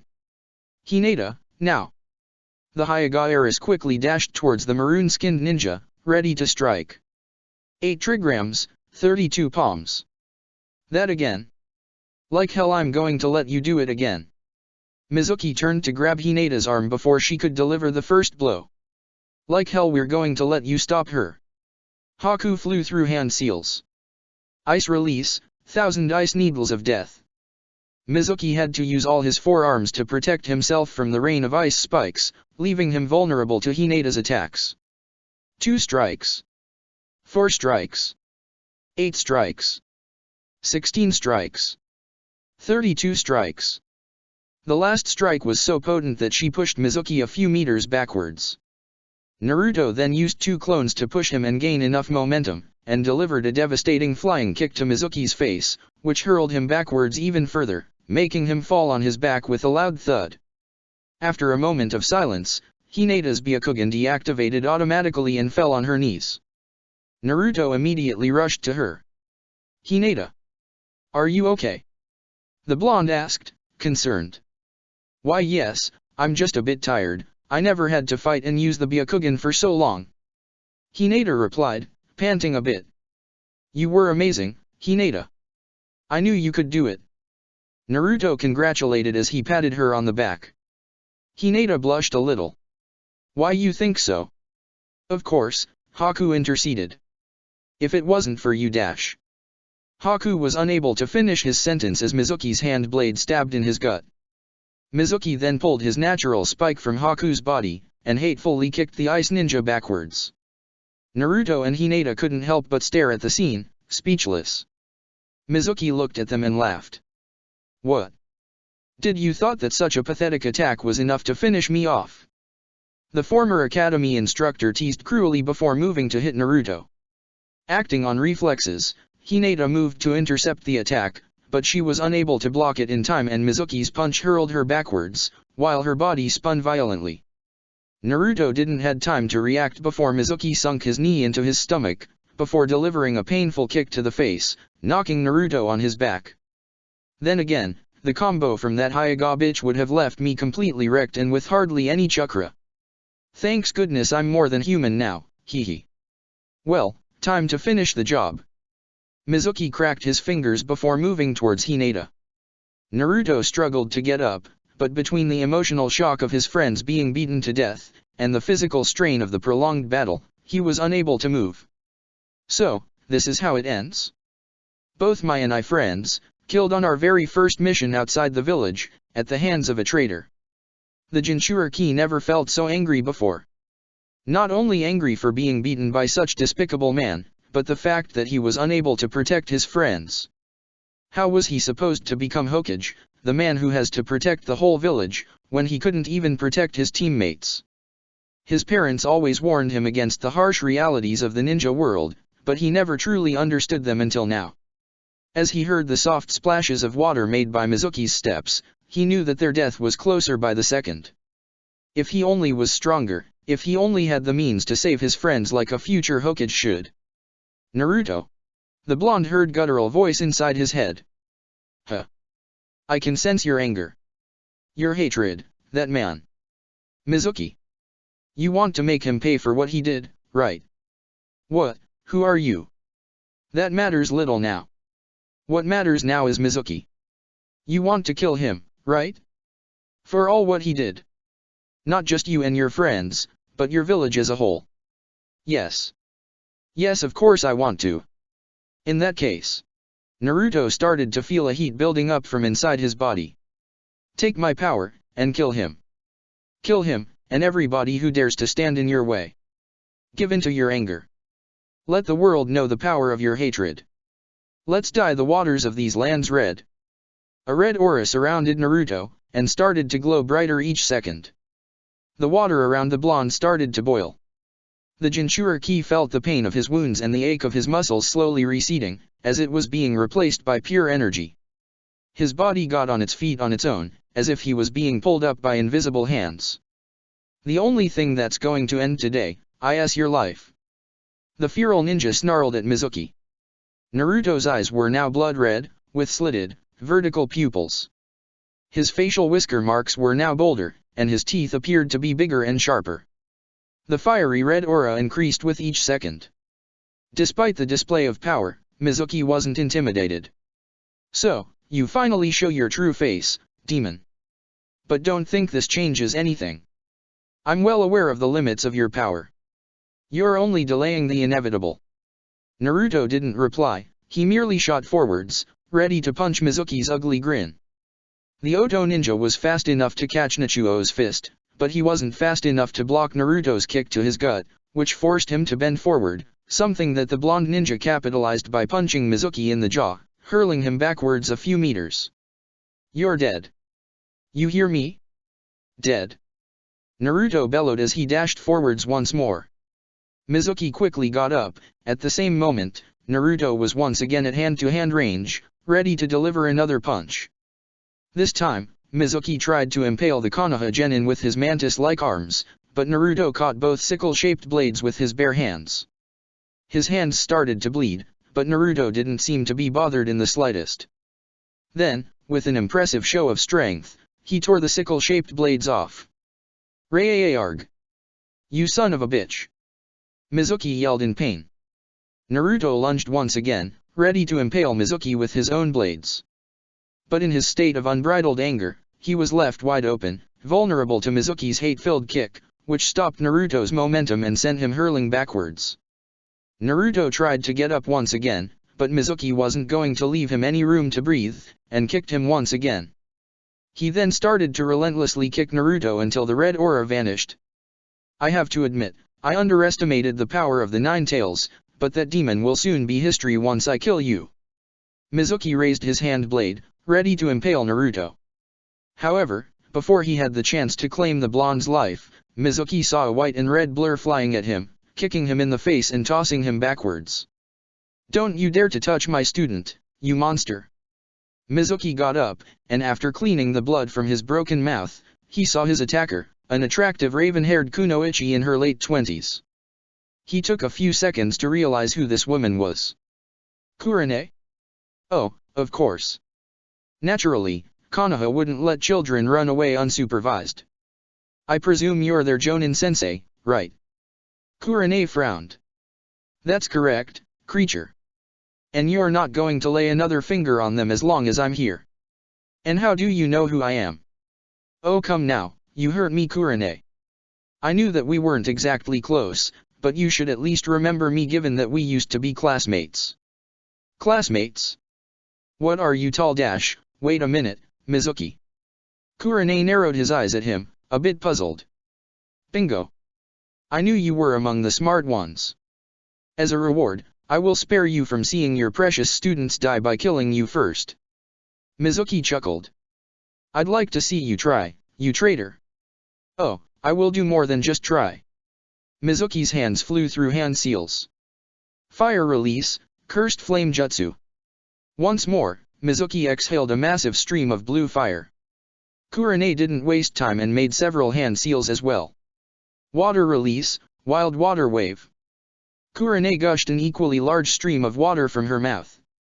Both elemental attacks collided, resulting in a cloud of steam. However, Mizuki's fire jutsu was starting to lose power, and thus losing ground to Kurane's water jutsu. In the end, Mizuki was overwhelmed by the water attack. The traitorous ninja tried to get up, but a wave of pain surged through his body when he tried to move. "My body. What's going on? Where did all my power go?" Mizuki desperately thought, until he found the answer. "The cursed seal. Kabuto told me not to overdo it. I have been using it for too long." As he deactivated the cursed seal, his body started to regress to his original human appearance. The pain started to recede as well. However, he was starting to feel incredibly exhausted. He had no chance to defeat a well-rested Jonin in such circumstances. "You left poor Tsubaki heartbroken, you know that, scum?" Kurane angrily asked as he walked towards him, holding a kunao. "But it's okay. Once I take you back to Konoha, she will be able to break up with you properly. Right before you are executed for treason." Despite his poor odds, Mizuki allowed himself to smirk, as his hand reached his tool pouch. "While I might die one day, it won't be today. Nor will be by your hands, Kurane. This land belongs to Orochimaru-sama, and those who dare to step foot on it will die, one way or another. Farewell." Mizuki then threw a smoke ball, and took advantage of the resulting cloud to escape. Kurane entertained the thought of chasing him, since he couldn't be too far, but in the end decided that helping her students was more important. 2 hours later, Naruto opened his eyes. He blinked several times before his eyes could adapt to the light. Before briefly and hazily inspecting his surroundings, his mind drifted towards his last memory, the fight against Mizuki, and how the former Konoha ninja was about to kill both him and his teammates. "Hinata! Haku!" he instinctively yelled. Naruto felt somebody grabbing his hand. Calm down, Naruto. They're okay, as so are you. Kurenai softly reassured. Naruto realized that he was on a bed, in the same room he had been spending the last couple nights. In the other bed was Haku, who apparently was asleep. Kurenai and Hinata were at both sides of Naruto's bed. The latter looked relieved to see Naruto awake. What happened? Naruto managed to ask. Kurenai-sensei appeared and defeated Mizuki for us. Then she brought us back here. Hinata hurried to explain. Then Hinata treated both Haku and you. Haku had some serious wounds, but fortunately he's out of danger now. Kurenai continued. It's a good thing that Hinata is a medic nin in training. Guess that Tsunade-sama knew what she was talking about when suggested that all squads should have a medic nin. Yeah, Mom's awesome, isn't she? A foxy grin plastered on Naruto's face. Said smile, however, was short-lived, as his mood surely grew somber. Kurenai-sensei, what about your trip to the capital? Is the Rice Fields Lord going to help us? Naruto and Hinata noticed that Kurenai's mood darkened as well when asked such question. She let out a heavy sigh. I'm afraid that there won't be any help. This new village, Otagakure, has conquered the country. The capital is in ruins, completely deserted save for a few scavengers. Other towns have been ravaged as well. Hell, Sawa may be the only town left, and when word of our presence here gets out, it will suffer the same fate. Hinata looked distraught. Then, what are we going to do?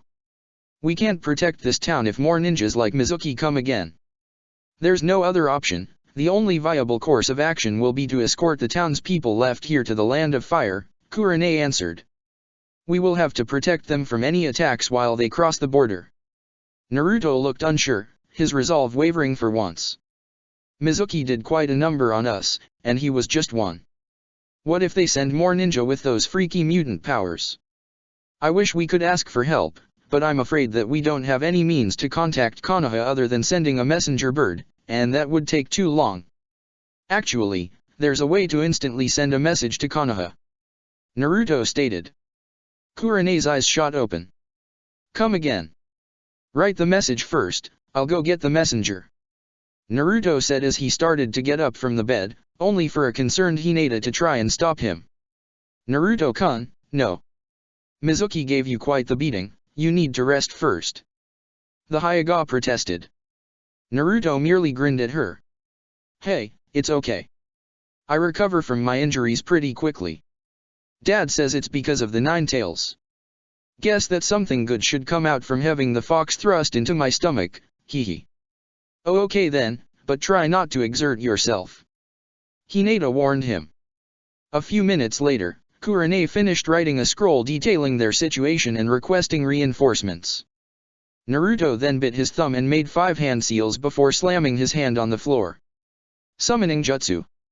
From a cloud of smoke a small toad appeared. It was mostly red, with blue markings around his eyes and his head. A pair of goggles were hanging from his neck. Hey, Naruto. The toad cheerfully greeted. What can I do for ya? Kosuke, I need you to deliver a message to Dad. It's super important. As in, a matter of life and death important. Naruto remarked. He then turned to his sensei. Kurenai-sensei, give him the message. After staring for a couple seconds, Kurenai dumbly nodded and handed the furled scroll to the small red toad. Consider it done, Naruto. Kosuke said before vanishing in a cloud of smoke. After a couple minutes, Kurenai spoke. Naruto, I don't want to badmouth your or Hokage-sama's summons, but, do you trust that that toad will deliver the message in time? Actually, I'm pretty sure that Dad is already reading that scroll as we speak. Naruto confidently replied. Kurenai raised an eyebrow. That fast? Do the toads have a way to teleport to Konoha?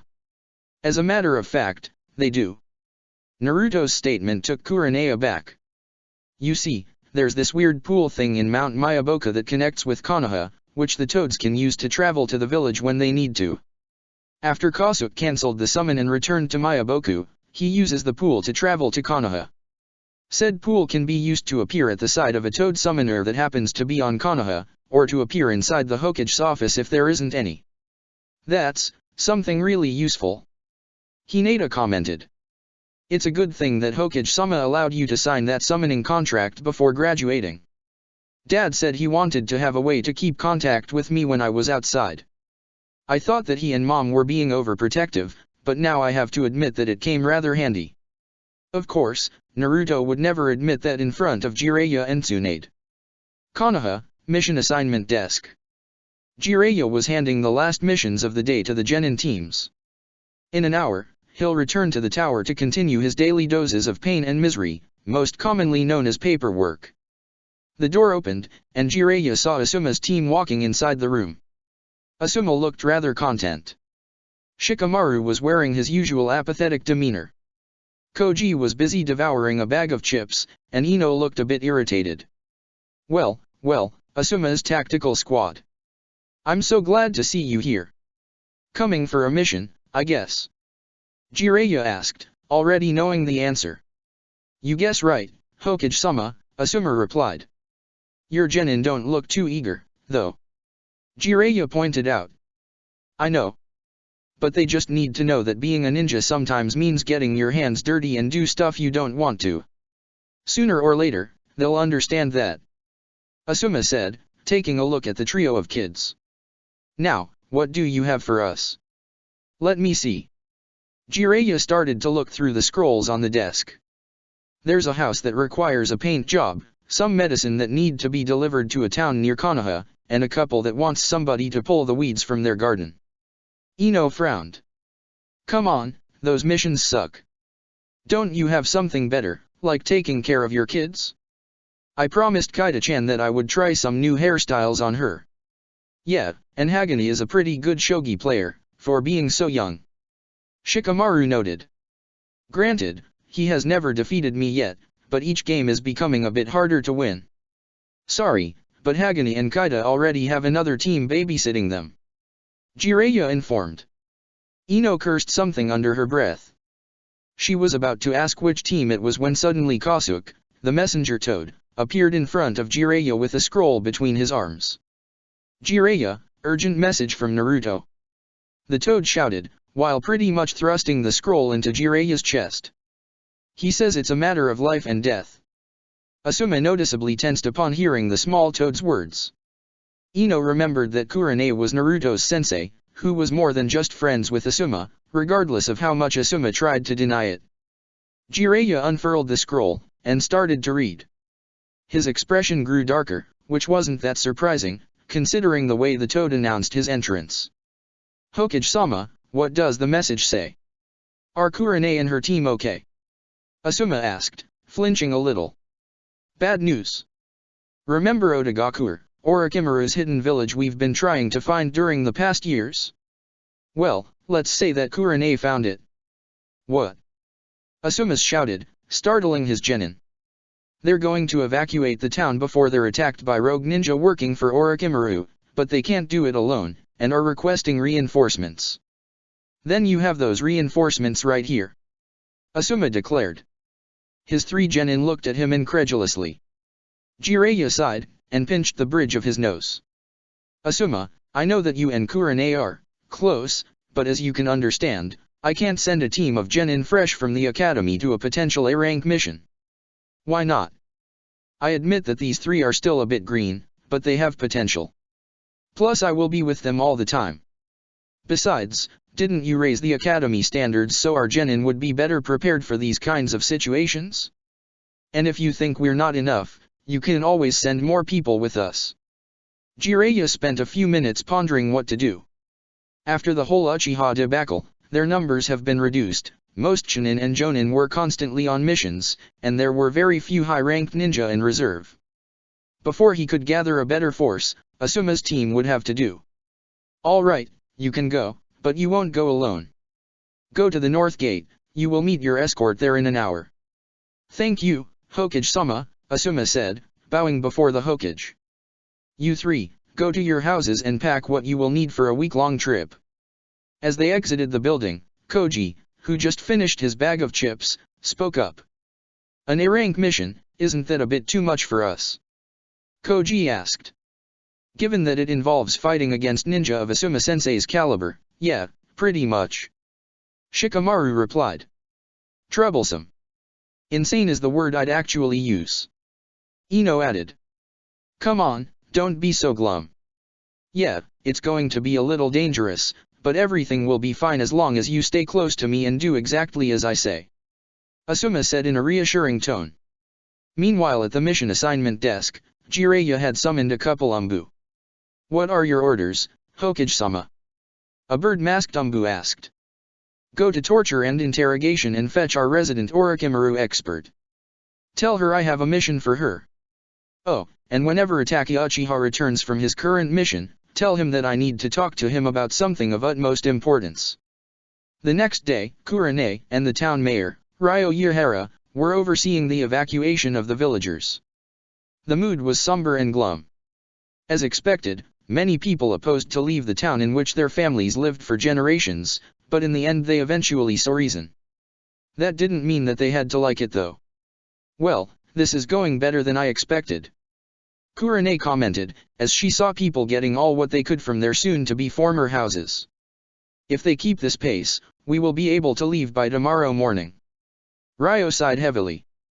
To think that when I hired you, I thought that this was merely a bunch of bandit gangs roaming out of control. I can't believe that we're forced to leave our beloved home like this. Your people is what matters, Ryo-san. But if it makes you feel better, think of this as a temporary solution. Once we deal with Orochimaru, you will be able to return to your previous lives, Kurane tried to reassure. That didn't help with Ryo's depressed mood, but he made an effort to smile.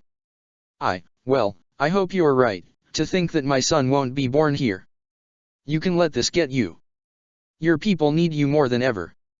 Ryo sighed once again. I guess you're right. I need to be strong, for both my family and the people of this town. Good. We will make sure that all of you cross the border safe and sound.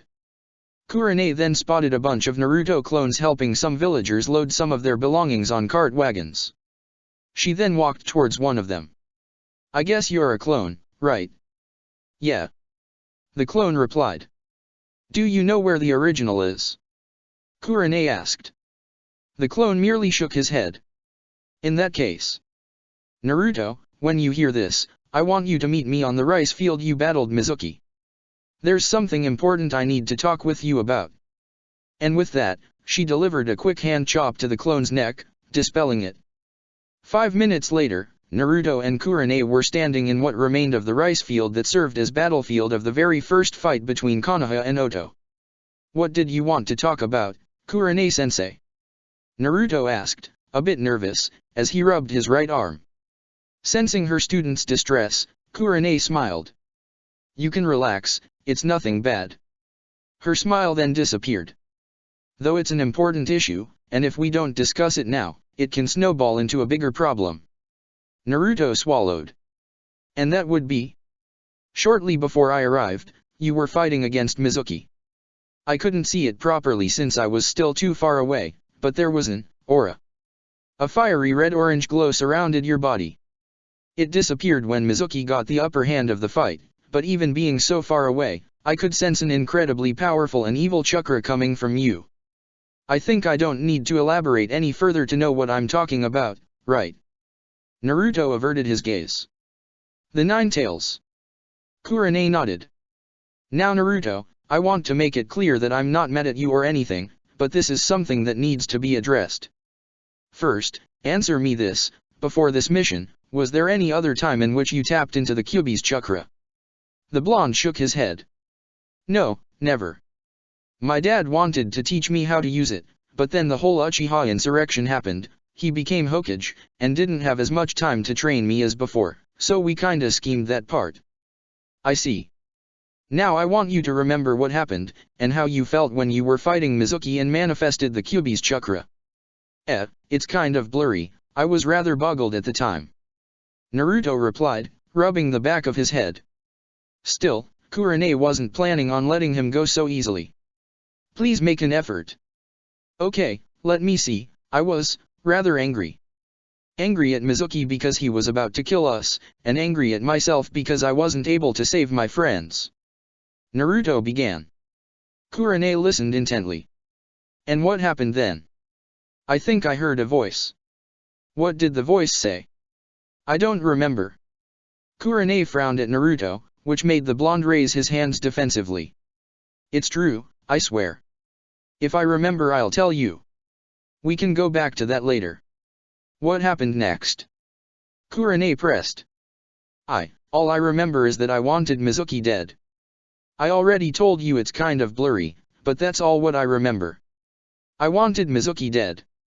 I felt like my body was moving on its own but, it didn't bother me. I wasn't in control of my body, but my body was doing what I wanted. This must sound super weird, right? Absolutely not. Kurenai sharply replied. For the time being, I heard enough. If you ever feel like that again, even if it's just for a fraction of a second, tell me, okay? Naruto obediently nodded. Once all this madness is over, we'll talk about this with Jiraiya-sama. I see. Naruto looked at his feet. Then he lifted his head again, meeting Kurenai's crimson gaze. What do you want me to do now?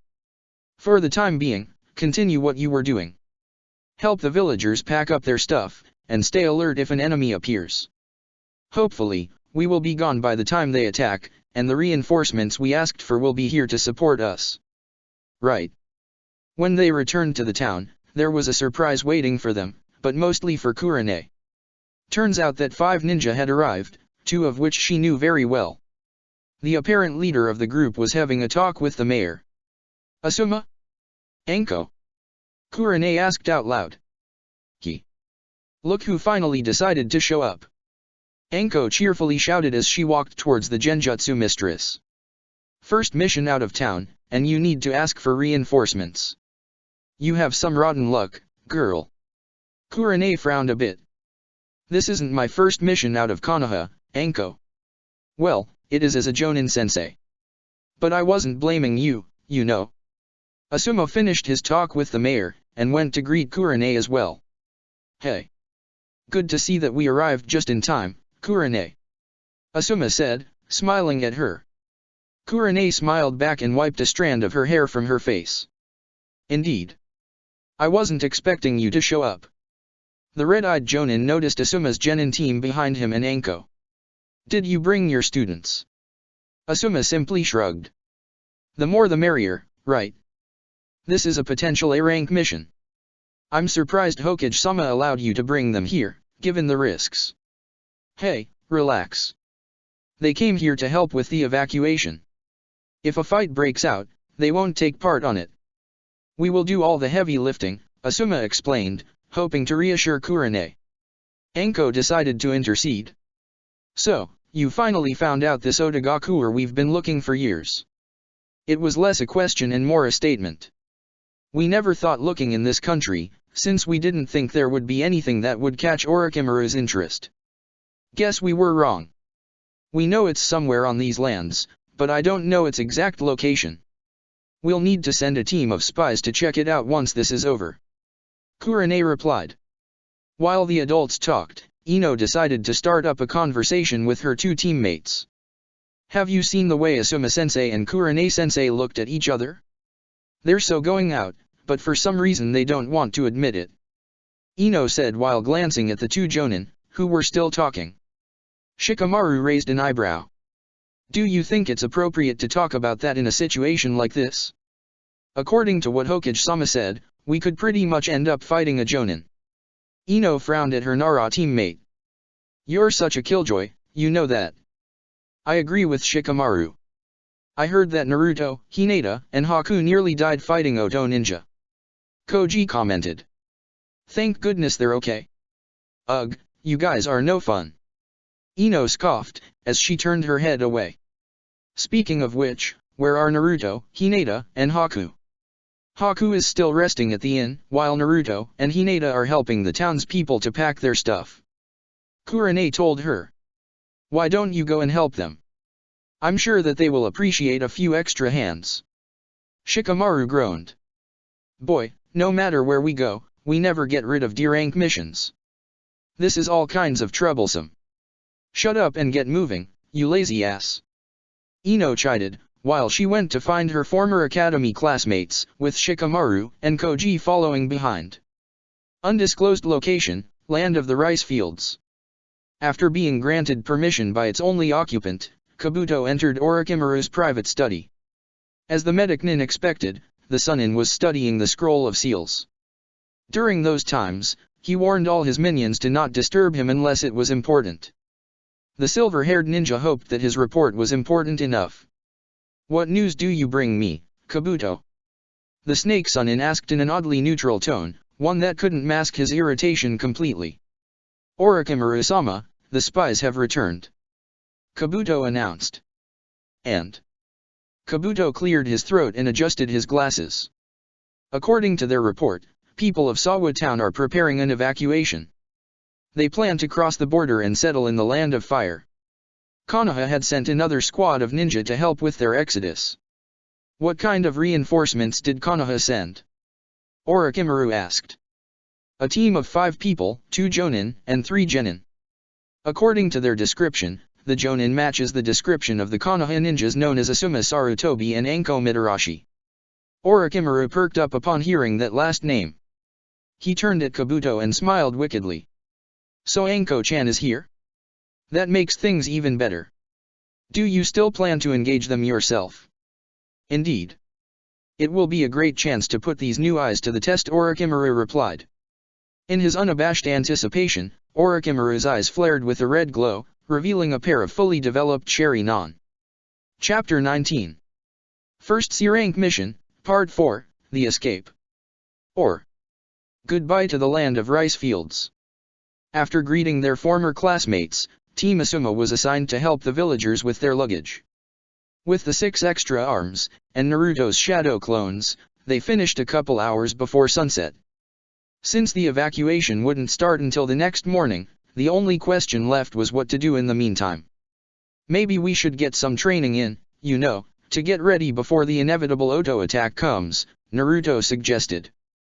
"From what your sensei told us, you barely came out alive from your latest fight, then you've been helping these people pack their stuff, and yet you still have energy for training?" Shikamaru asked incredulously.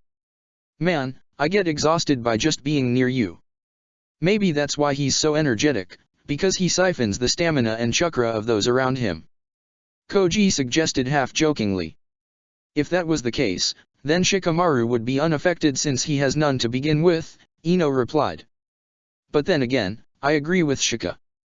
Besides, tomorrow's mission is going to be insane. We should get all the rest we can." "I agree with Ino, besides, I still haven't recovered completely from the battle with Mizuki," Hinata mentioned, making a conscious effort to suppress the sensei honorific.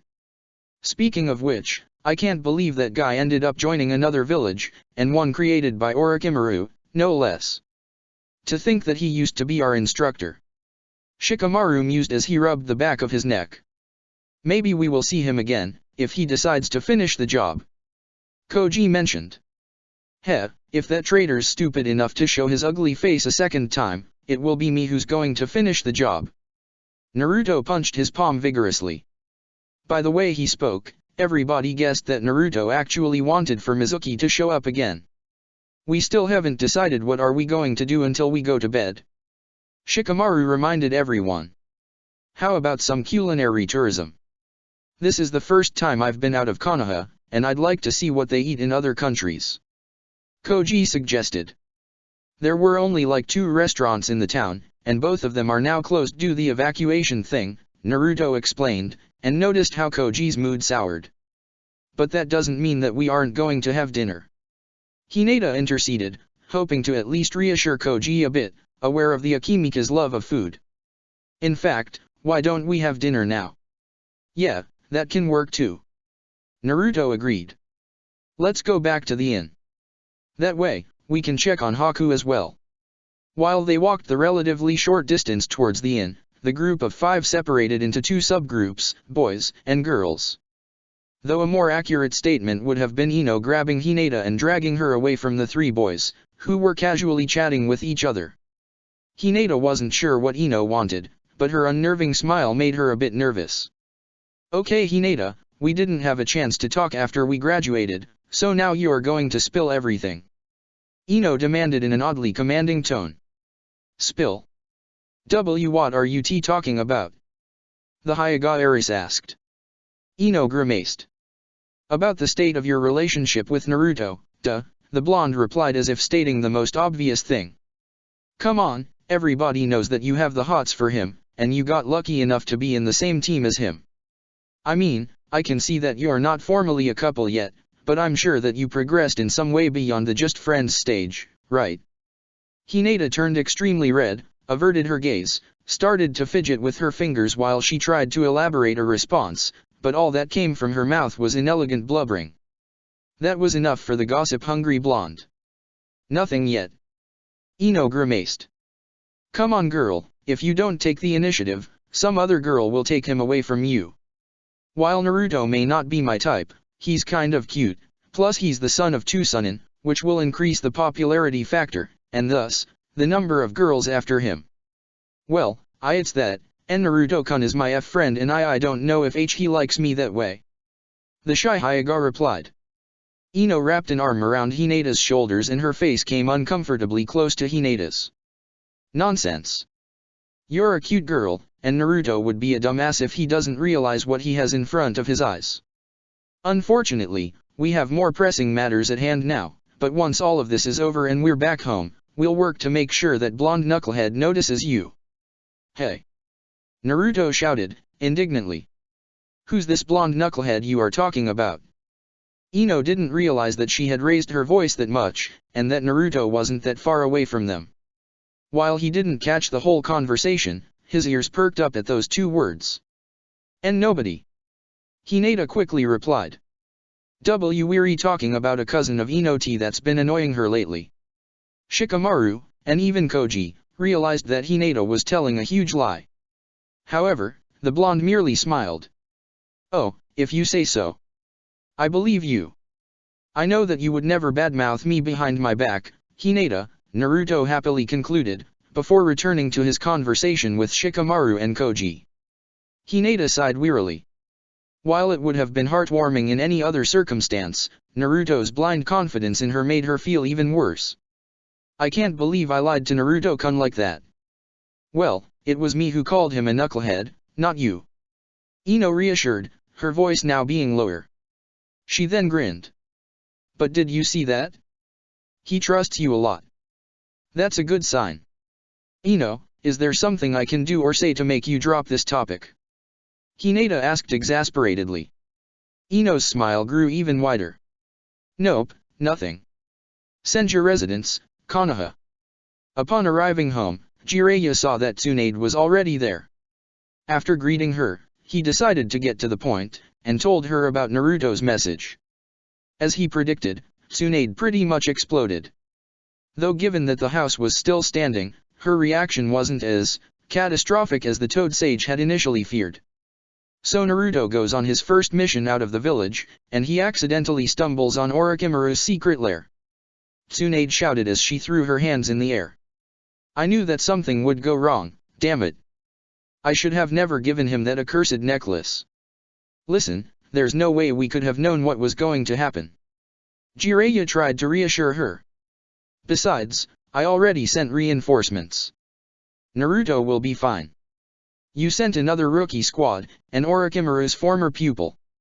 Kami knows how many ninja that Snake has under his command. Tsunade countered. Hey, the Uchiha insurrection did a number on our forces. That was the best I could come up with at the moment. Not the best. You could have sent me. Tsunade replied, as her frown deepened. Jiraiya frowned in return. Tsunade, no. We can't forsake our responsibilities whenever Naruto faces some danger. The life of a ninja is a dangerous one. We know it and he knows it. We are needed here. I know. But I can't help but feel worried, he's still a kid. Tsunade rubbed her arms, as she averted her gaze. I'm worried too. But I have something that will alleviate some of those worries. Jiraiya said, and much to her confusion, he spread a map of the elemental nations in front of her. Then, the white-haired Sannin made a hand seal, and multiple tiny symbols and kanji appeared on the map, most of them concentrated on Konoha. Jiraiya, what is this? I have marked many people with a tracker seal that allows me to pinpoint their location on this map at any moment. Jiraiya pointed to a tiny symbol on the land of the rice fields. This is Naruto. The seals are linked to their life forces, meaning that if they died, they would not appear in the map, and I would feel the seal disappear. So, Naruto is still okay. Tsunade said, somewhat relieved. Then she frowned again when a realization dawned upon her. Wait a minute, how many people did you mark with that seal? I hope I'm not among them. Jiraiya just chuckled. I know better than that, Haim. The marked people are Naruto, Hagane, Kaida, and a bunch of people that haven't earned my full trust yet. Tsunade's mood somewhat lightened. So Naruto's safe for the moment. But that could change anytime soon. From what I know, Naruto and the others should return to Konoha. I also know that tomorrow one of my strongest Jonin will return from his mission, and I will send him as additional backup. You speak of Itachi? Tsunade asked. Jiraiya shook his head.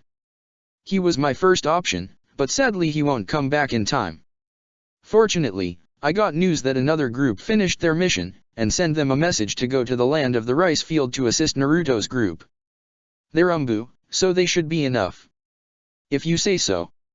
Jiraiya then came close to Tsunade and kissed her on the cheek. Come on Haim, have some faith in Naruto.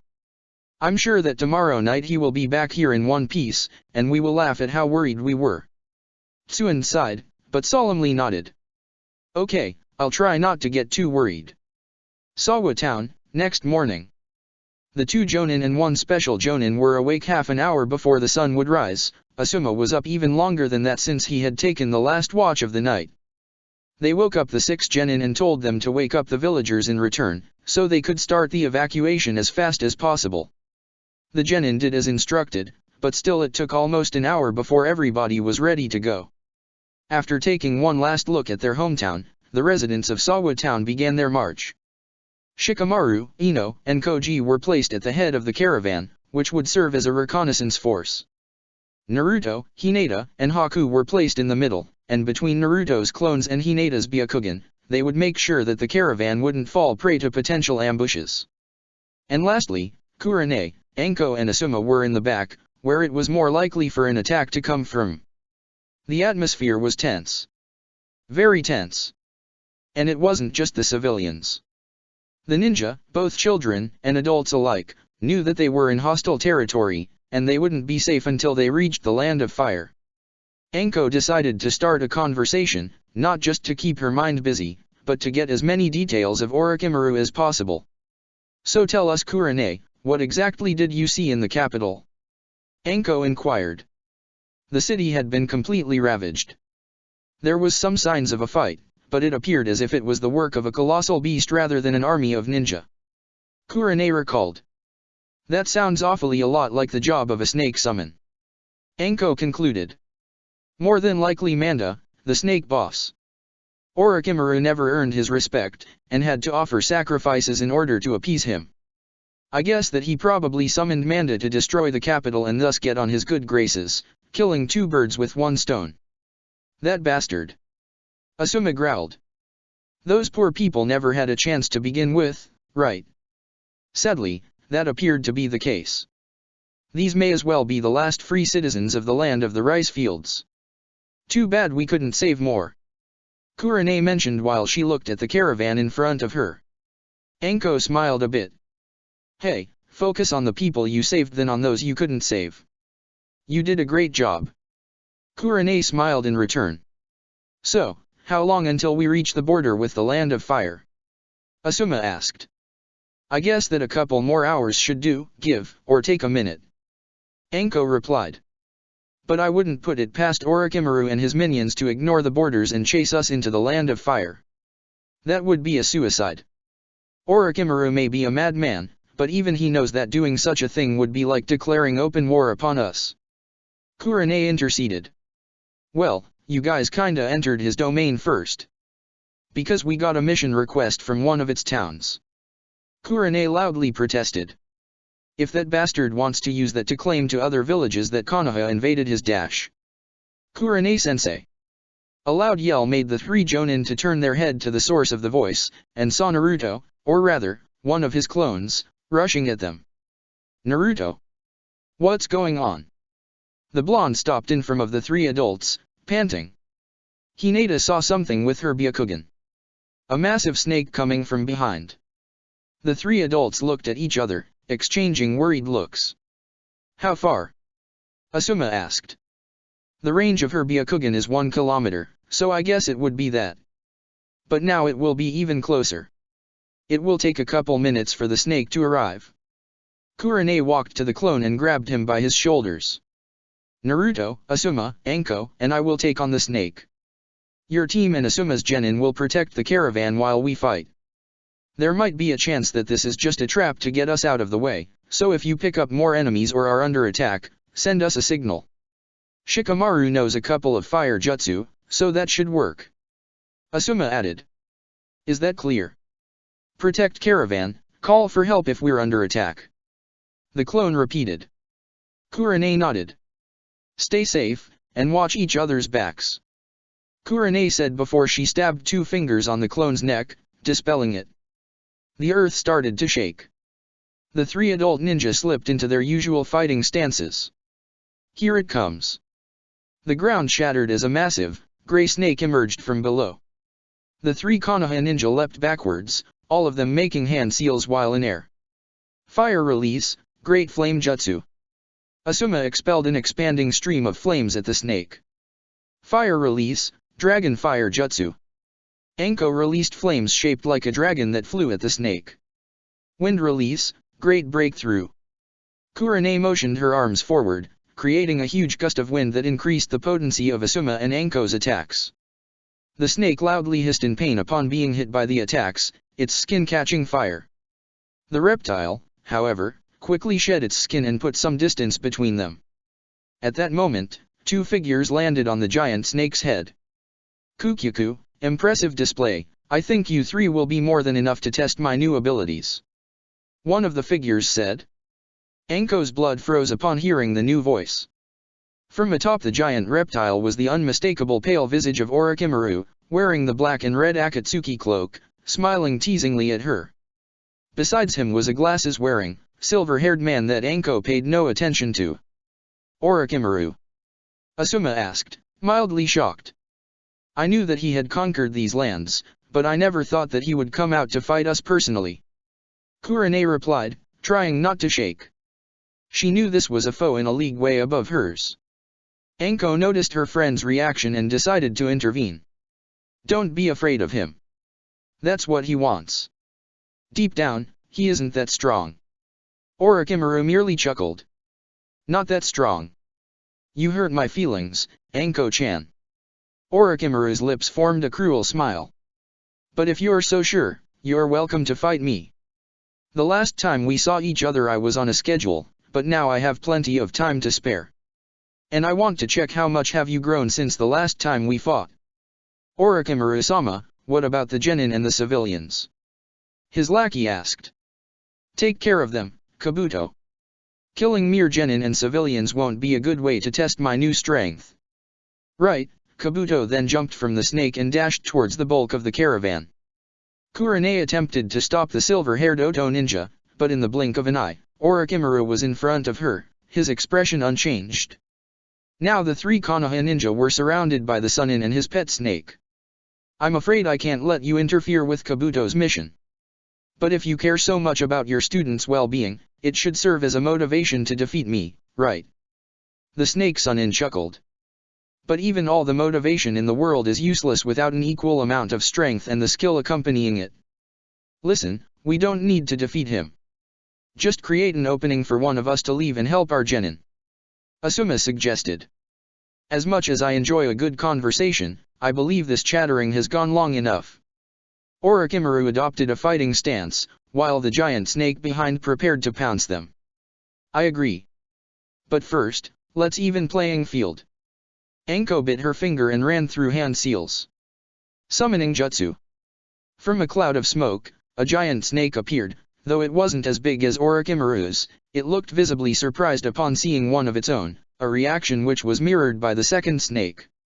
However, the shock was short-lived, as both snakes looked at each other, and nodded as if reaching some sort of unsaid understanding, before finally disappearing in a puff of smoke, much to Kurane and Asuma's confusion. Smart.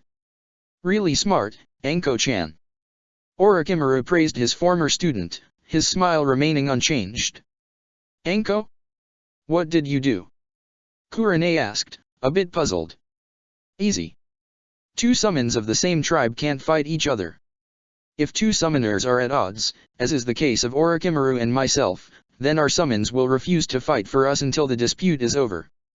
So neither Orochimaru nor I will be able to summon snakes as long as the other is present. And given that Orochimaru can summon stronger snakes, I deprived him of an advantage. The special Jonin explained. Your constant underestimating of my abilities had some naive charm at first, but now it's starting to become irritating. It's about time I show you three the huge gap between our power. Orochimaru quickly motioned his arms forwards. Many hidden shadow snake hands. A myriad of angry hissing snakes emerged from the Sannin's sleeves and flew towards the Konoha ninja, who jumped back in an attempt to avoid their poisonous fangs. Damn it, that bastard still has access to some snake-based jutsu, but if he can, then so can I. Anko thought as she fended off the snakes. Asuma's hands flew through hand seals. Fire release, ash pile burning. Asuma then exhaled a huge cloud of gunpowder that covered Orochimaru completely. Asuma made a hand seal, making the gunpowder to explode, engulfing everything within the cloud in fire. However, much to his shock, Orochimaru jumped from the explosion almost unscathed. Sword of Kusanagi. Orochimaru opened his mouth, and a snake came out of it, which in turn vomited the sword in question, which flew at Orochimaru's hands. Killing you will be a nice way to get revenge on my former sensei. Asuma quickly pulled out his chakra blades and parried an incoming swing from Orochimaru's sword. The two of them continued trading blows, Orochimaru acting more aggressive, forcing Asuma on the defensive. Fortunately for the latter, he had two kunoichi that could provide him some backup. With a kunao in each hand, Kurane dashed at Orochimaru, who quickly raised his sword to protect himself from the red-eyed woman's swings, and deliver one of his own. However, much to Kurane's surprise, the sword of Kusanagi cut through her knives like they were butter, and the kunoichi barely avoided being slashed by the legendary sword. Thinking that such action left Orochimaru wide open, Anko pulled out a single shuriken and infused it with fire chakra before tossing it at Orochimaru. But before the flaming star reached the Sannin, Anko cast another jutsu in the span of a second. Shadow Clone Fire Shuriken Jutsu. Orochimaru, however, saw the attack, and in the blink of an eye, stabbed his sword on the ground, and formed more hand seals at an imperceptible speed. Wind Release, Wind Wall. A tornado formed out of nowhere, encasing Orochimaru and protecting him from all harm. The shuriken were unable to fly any further, their fire snuffled out by the powerful winds before being pushed outwards. The wind was so intense that it hurled the three Konoha Jonin backwards as well. Fortunately for them, the wind barrier didn't last long. Kukyuku, I was afraid that I would kill you without having the chance to test my new power. Orochimaru said in an almost orgasmic tone. I'm glad to see that that's not the case. Anko was the first one to get back on her feet. How did you see my attack? I knew you were fast, but that was impossible, even by your standards. Anko complained, frustrated. Because these eyes can see through everything, my dear student. At first Anko didn't realize what he was talking about, but it took no time for her to see it. Orochimaru's eyes were no longer yellow, but red. They also had three tomo around the still-slitted pupils. Anko paled in shock. Orochimaru somehow had acquired the Sharingan. Their already low chances of survival had become even smaller. Wind Release, Cyclone Vortex. Kabuto jumped over the cone of wind generated by Naruto, and landed gracefully in front of his 6 rivals, while sporting a smug smile. If that's the best you have, then you may spare me the trouble and give up already. Kabuto taunted, not bothering to slip into a fighting stance. After Hinata detected Kabuto coming after them, the 6 genin decided to face him all together, and sent the refugees going, escorted by several Naruto clones. Hinata's Byakugan didn't see any more enemies coming after them, so she thought they would be fine. Hopefully, the clones would be enough until they reached the Land of Fire's border. How were she and her friends going to escape this four-eyed menace? That was another problem she wasn't sure how to solve. Give up? Nobody has been born yet that can make me to give up on anything. Naruto replied as he formed another hand seal. Shadow Clone Jutsu. 10 Narutos appeared around him and charged at Kabuto, whose smile grew even bigger. You seem to be an entertaining bunch. I'm sure Orochimaru-sama won't mind if I drag this fight a bit for my own amusement. Kabuto said as he engaged the clones. While Kabuto was busy with the clones, Haku pulled out a small scroll from his kimono and unfurled it on the ground. It was a sealing scroll with the kanji of water in the middle. After making a hand seal, Haku stepped on the kanji, and water started to pour from the scroll, creating a large puddle. Shikamaru, meanwhile, was trying to piece a plan together as fast as he could. The Naruto clones weren't going to buy him much time. Alright, this enemy is easily as strong as our Jonin senseis, so we need to tread extremely carefully. Naruto, Hinata, and Koji are the best hand-to-hand fighters, so they should be at the front, while the rest of us support them from behind. Shikamaru started to explain. We have the numbers advantage, so we should exploit that to its fullest. That means that we will attack him from every possible angle. With some luck, we might land some hits on him. After Shikamaru finished explaining his admittedly not so good strategy, Kabuto finished off the last Naruto clone. Okay, let's see, I should make sure that the Jinchuriki, the Hyuga, and the Ice Release user are incapacitated without receiving much damage. His sight then moved towards the other 3 genin. You 3 look like the newest incarnation of the infamous Inoshikacho trio. Given that your bodies are nothing outside the ordinary, I guess Orochimaru-sama won't mind if I'm not as considerate on you. Kabuto mused as he menacingly advanced towards the 6 genin. Naruto-kun, I think that it would be wise to bring some reinforcements. Hinata interceded. While Team Asuma didn't know what she was talking about, Naruto merely nodded. The blonde bit his finger and made 5 hand seals before slamming his hand on the ground. Summoning Jutsu. Naruto hoped that Gamikazu would be enough to tip the scales in their favor. However, much to his horror, from the cloud of smoke didn't appear his usual summon, but a much smaller toad. Hi, I'm Gamatatsu. It's so great that somebody summoned me at last. Do you have some snacks? Gamtatsu was a chubby, happy-looking yellow toad, with orange markings around his eyes and lips. Like Gamakaki, he was also wearing a blue jacket. Arg. Naruto brought his hands to his head in horror. This was the last thing he needed. Who the hell are you? Where is Gamikazu? Naruto-kun didn't summon the intended toad. Hinata inwardly asked. Upon glancing at Naruto, she realized there was something slightly off about Naruto. His chakra network seems irregular. Maybe it was something Mizuki did to him. So you didn't want to summon me? Oh, what a pity. Gamatatsu said, a bit downtrodden as he lowered his head. I'm sure Naruto-kun didn't want to hurt your feelings, but right now we're fighting a powerful enemy, and we need a combat-capable toad who can assist us. Hinata softly explained. Well, I never fought before, but I have some training, I can help if you want. Better you than nothing. Naruto conceded. Gamatatsu regained his carefree smile, and hopped on Naruto's shoulder. Resigning to having Gamatatsu as his partner for the time being, Naruto faced Kabuto once again, who was ready to attack. Let's see how well Konoha train its genin. Kabuto set his sights on Shikamaru, and dashed at him. Let's start with you, Nara. Of course he had to go after me first. So troublesome, Shikamaru formed a hand seal. Shadow Imitation Jutsu. Shikamaru's shadow extended towards Kabuto, forming a somewhat thick line. Kabuto merely sidestepped aside and continued his rush. The shadow split into multiple tendrils that tried to grab Orochimaru's second-in-command's shadow, but he dodged all of them expertly. In no time, he was in hand-to-hand range with the lazy genius. Disappointing. Now die. Blades of chakra formed from Kabuto's hands, and he thrust one of them at the shocked Nara. Though rather than kill Shikamaru, Kabuto's attack hit an ice barrier that wasn't there a second before. Koji appeared behind Shikamaru, grabbed him, and jumped backwards, putting some distance between them and the silver-haired man.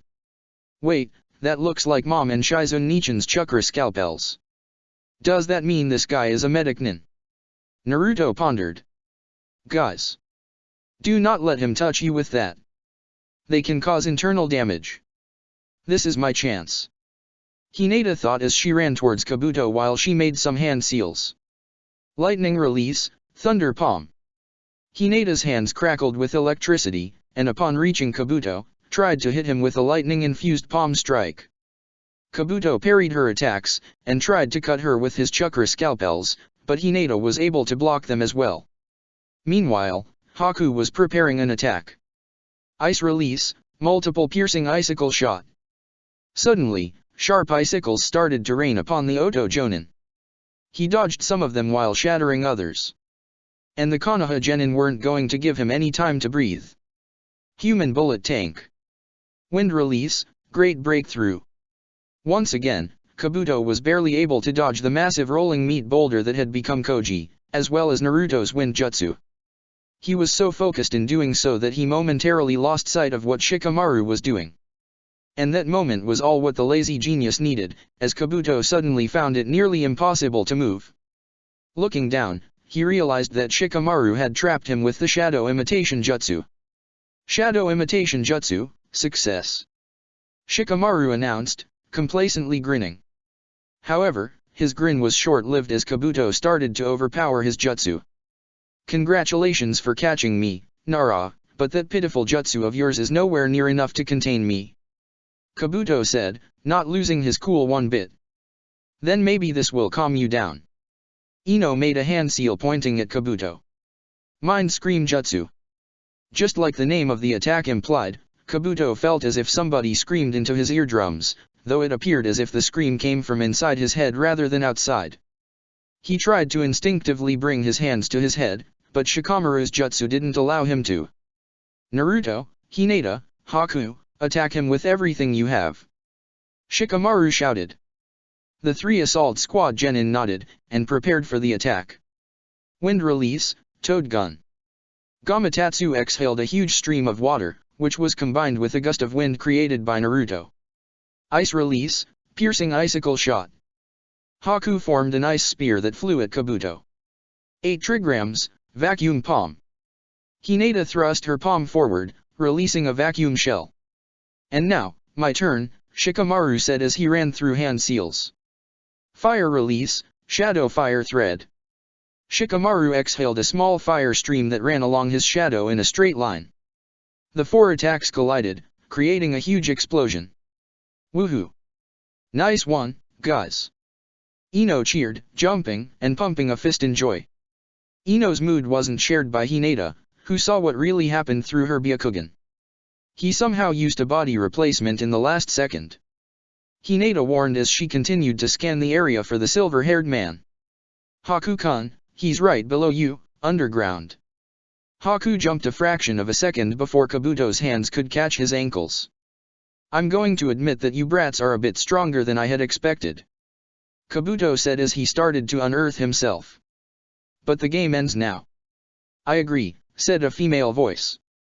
Suddenly, a tree grew right behind Kabuto, its branches wrapping around the silver-haired man, immobilizing him completely. What the hell, would release? Kabuto asked in shock, but further inspection revealed otherwise. No, it's a genjutsu. Very clever, Kurane's voice said, as the red-eyed Jonin appeared before him from thin air. But knowing that won't be of any help. What are you doing here? There's no way you and your 2 cohorts could have defeated Orochimaru-sama. Kabuto asked as he tried to break free from the branches that kept him in place. No, sadly, we didn't. I managed to get past Orochimaru's eyes to come help the genin. But then again, I saw that they weren't doing so bad after all. Thanks, Kurane-sensei. Naruto replied, blushing a bit. What are we going to do with him, Kurane-sensei? Hinata asked. He seems to be some sort of lieutenant of Orochimaru's, which means that he has plenty of intel about him. We'll bring him to Konoha with us for interrogation. Kurane made a hand seal. Don't worry, this won't hurt. When you wake up, you will be in a cell in Konoha. Like hell I will. And much to Kurane's shock, Kabuto kicked her in the guts, no longer restrained by her genjutsu. Using that window of opportunity, he made a hand seal, and disappeared in a cloud of smoke. Kurane-sensei, he's 100 meters to the northwest, and running away in that direction. If you're quick you will catch him. Hinata was quick to inform. No, that's what he wants. Kurane replied as she stood on her feet. I need to go back to help Asuma and Anko with Orochimaru. Should we go with you? Ino asked, a bit afraid. No. Orochimaru is way too powerful for you, especially now. Return with the refugees, they should be pretty close to the border with the Land of Fire. But, what about you, Asuma-sensei, and that other woman? Koji asked. If this Orochimaru is that strong as you say. Kurane smiled at the Akimichi kid. Your concern is touching, Koji, but don't be afraid for us. We can take care of ourselves. Now go. Kurane and the 6 genin rushed in opposite directions. As the third member of the Sannin, Orochimaru was considered one of the most powerful ninja that Konoha ever produced. Jiraiya was a genius of hard work who never gave up, and Tsunade was part of a lineage of powerful ninja, but Orochimaru was a prodigy. He was intelligent, strong, cunning, and most of the time, merciless. Very few ninja would dare to fight him. The Sharingan was one of the most feared bloodline limits to ever exist, even to the majority unaware of its terrifying evolution, the Mangekyo Sharingan. With a mere glance, a Sharingan wielder could instantly copy a jutsu that would take a normal ninja weeks or even months to master, besides being able to predict the opponent's movements with fearsome accuracy. So naturally, most people would think that fighting a Sharingan-wielding Orochimaru was a fool's errand. A suicidal fool's errand. Asuma Sarutobi never felt like a biggest fool in his life than now. His clothes had multiple cuts that reached his skin, some which leaked blood. His pair of chakra blades had been destroyed by a particularly vicious swing of the sword of Kusanagi. Fortunately, he always carried a spare pair. He had pumped even more chakra into the blades to endure the hits better, but doing so made his chakra reserves to pummel. He couldn't stay on the defensive all the time. If he wanted to survive, he had come to terms with the fact that there was no way they could win against him. Pretty quickly he needed to attack as well. Hopefully Anko would be able to provide him an opening. He saw that the special Jonin was making head seals. However, this slight distraction allowed Orochimaru to sink his legendary sword on Asuma's shoulder.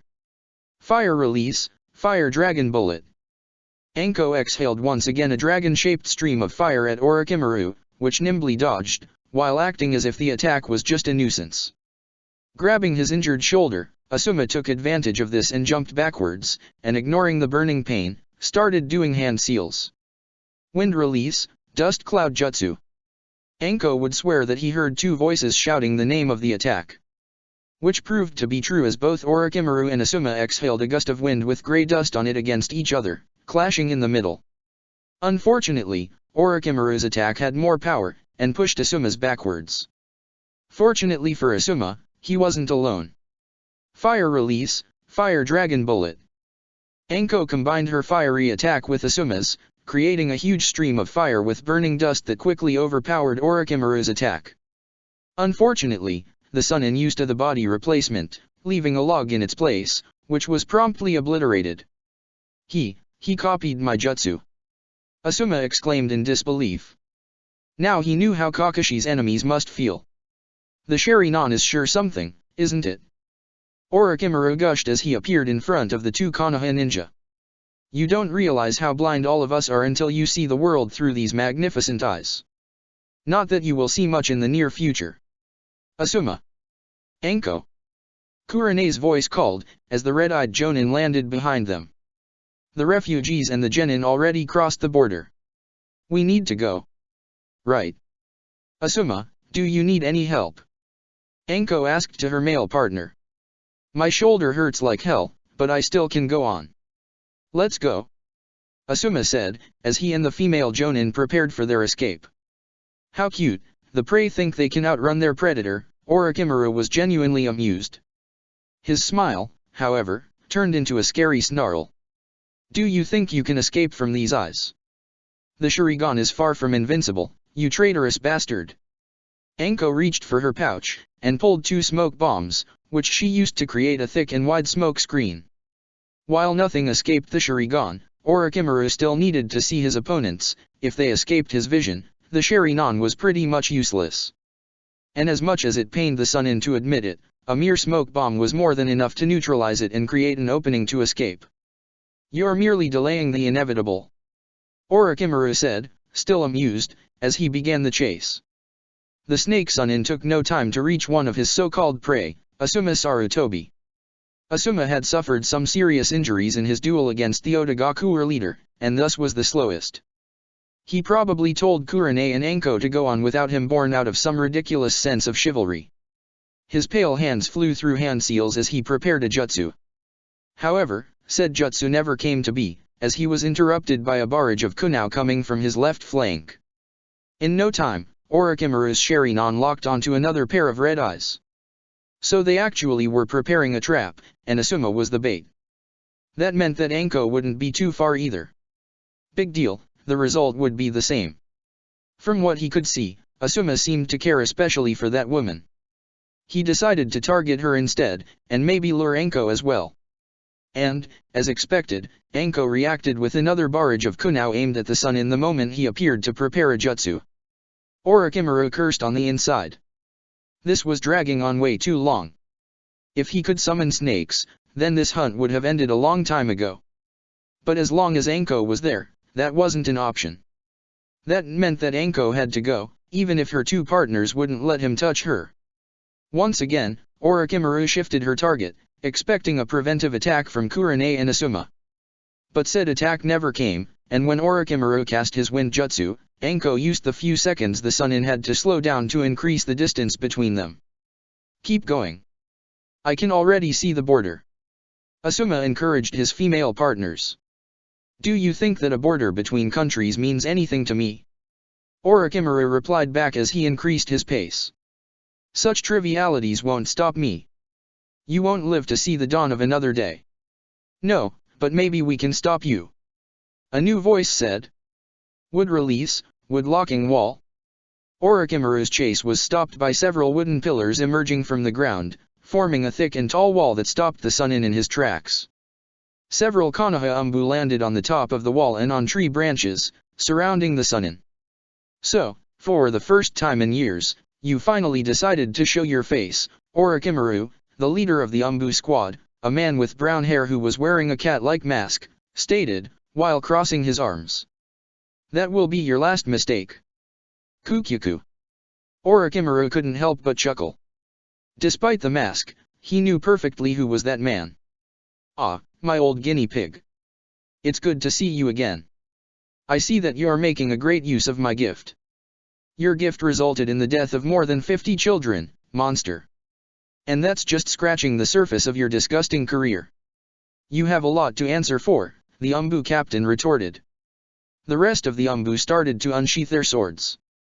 The captain made more hand seals, wood release, wood binding jutsu. More wooden branches emerged from the ground and wrapped around the Sannin as, ironically, snakes around their prey.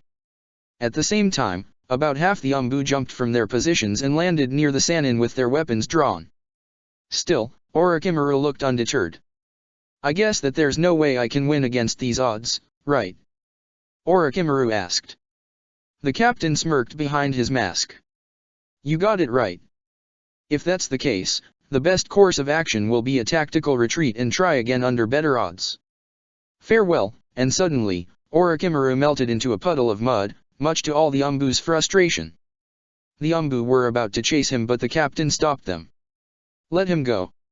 If we chase him now, he'll pick us off one by one. Let's go back and escort the refugees to a safe place." All the Umbu nodded, and followed their captain's orders.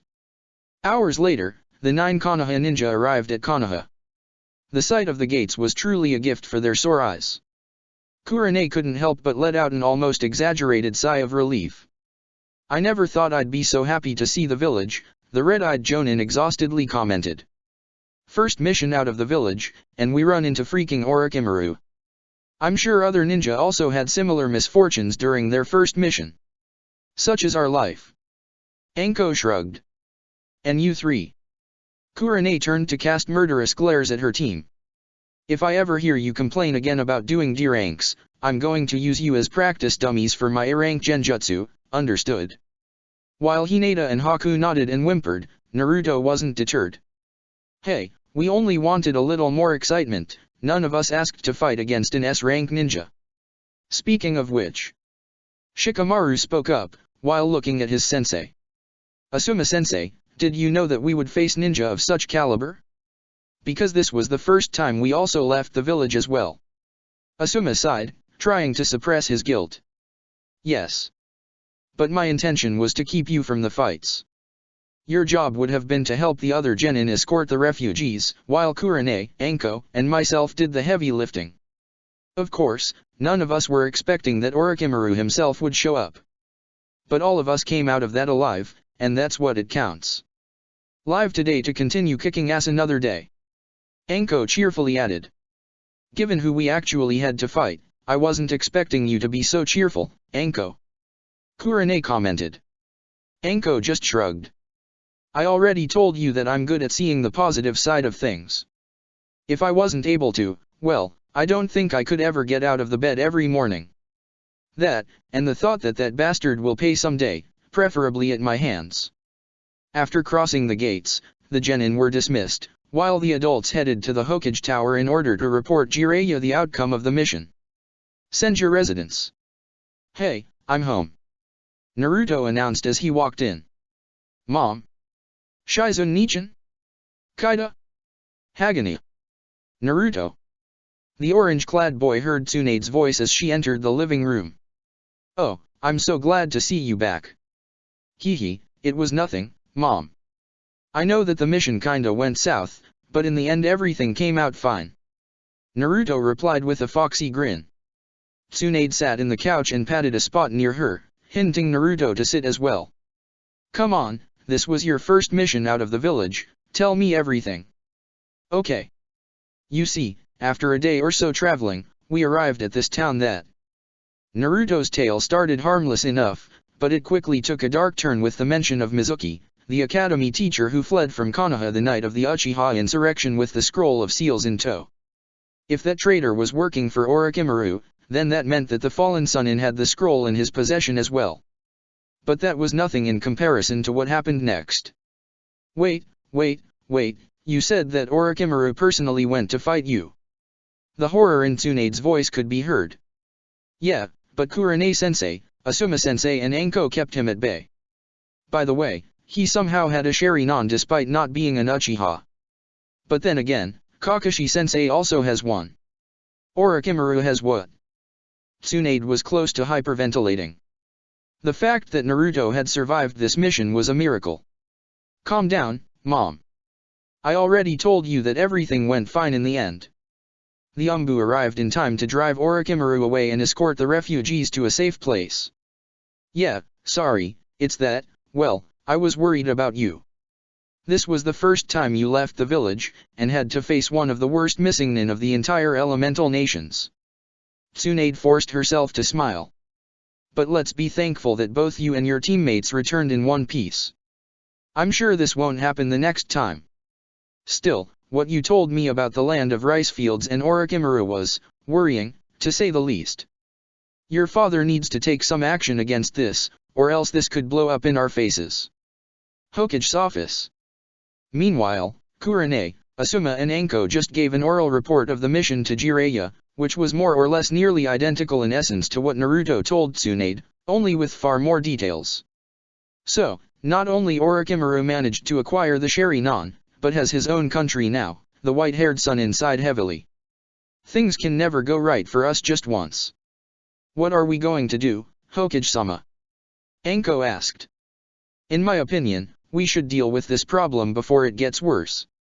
I doubt Orochimaru will be able to withstand an attack from our forces, especially if we ask Suna for some help. While I share your idea, it's not that easy, Jiraiya replied.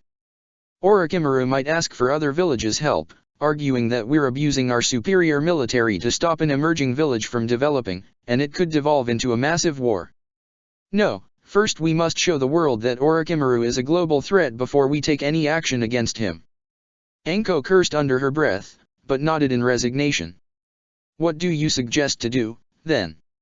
For the time being, we will send a team of spies to gather information about this new village. Once we have enough information on our foe, we will discuss our next course of action, Jiraiya stated. Now, given the kind of mission you just came from, I believe you earned a few days off to rest. Come back for another mission once you feel your teams are at 100%. Yes, Hokage-sama. The three Jonin replied in unison, and left the office. Jiraiya got up from his chair, and looked through the window, pensive. So, the rumors were true. You created your own village. Alright Orochimaru, if you want a war between our villages, I'll be happy to oblige. Nothing will be more satisfying than beating you at your own game. Chapter 20. The Troubles with Jinchuriki. Or, who would have guessed that the demon fox is a jerk? Dad, can I ask you something? Naruto asked. Jiraiya turned at him absent-mindedly. The blonde Jinchuriki and the white-haired Hokage were resting under the shadow of a tree, after an hour or so of intense training.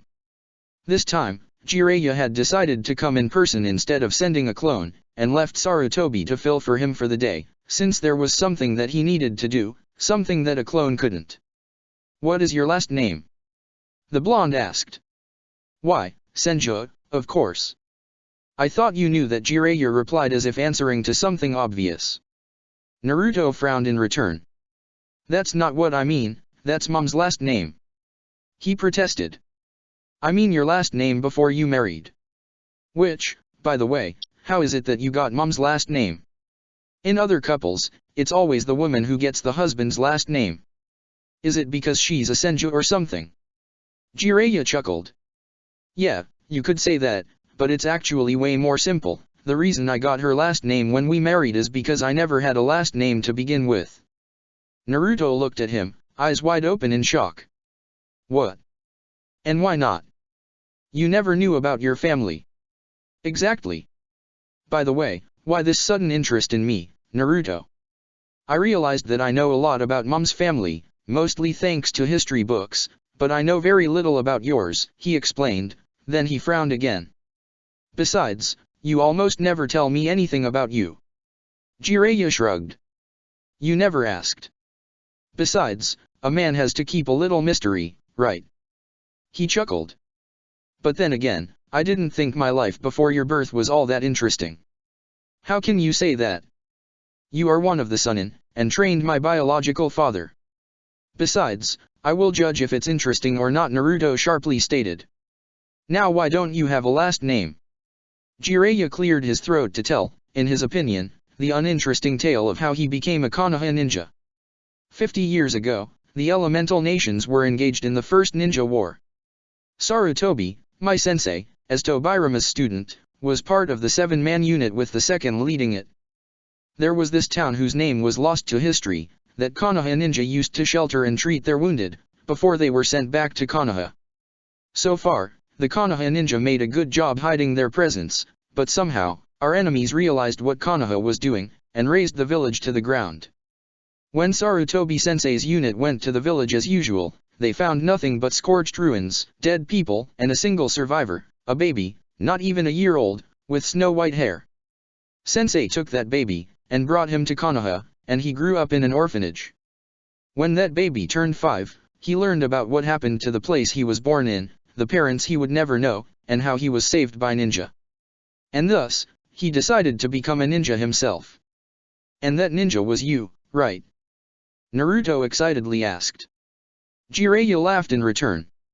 I believe that was obvious from the very beginning, don't you think so? So yeah, now you know why I don't have a last name, at least until I married Tsunadeheim. Though, like you said, even if I did have a last name, I don't think I would have the guts to make Tsunade discard her last name and adopt mine, given her family's importance, not only in Konoha, but in the ninja world as a whole. What about me? Maybe I should have been a Senju too, Naruto mentioned. Hey, the Uzumaki used to be a very strong clan before Uzushiagakure's fall. Besides, we thought that you should have something that linked you to Minato and Kushina, Jiraiya replied. Besides, I'm sure that in the future, you will make the name Uzumaki famous again. And what about Dash? Enough talking. Jiraiya interrupted Naruto, as he stood up from his resting spot. We already chatted and rested enough. Now it's time to work on a very important matter. Naruto stood up as well. The Kyuubi. Jiraiya nodded. Flashback. A few minutes after Asuma, Kurane, and Anko left, somebody knocked the door of his office. After telling them to come in, the person in question was Kurane. Excuse me, Hokage-sama, but there's something that I need to discuss with you in private. While I do trust Asuma and Anko, I think this is something I should talk with you and you alone. At least for the time being, the red-eyed Jonin said. Jiraiya nodded, motioned her to take a seat, and made a hand seal. The privacy seals are activated. Everything you say will never leave this room. Kurane took a few moments to mentally prepare before explaining her problem. You see, there was an unexpected incident during our mission. Jiraiya raised an eyebrow.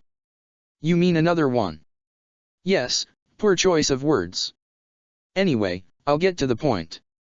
Shortly before we arrived at Sawa Town, we stopped at the Valley of the End, since I thought it would be good for the kids to see a place with so much historical importance. And while we were there, Naruto noticed that the Kyuubi was growing restless. Jiraiya was taken aback a little. Come again. It was as if the Kyuubi disliked the place. I decided not to take any risks and leave as soon as possible and tell you about this once we were back in Konoha. You did good, Kurane. Don't worry, I'll check Naruto's seal to make sure that the Kyuubi isn't up to something and dash. Actually, I didn't finish. Of course.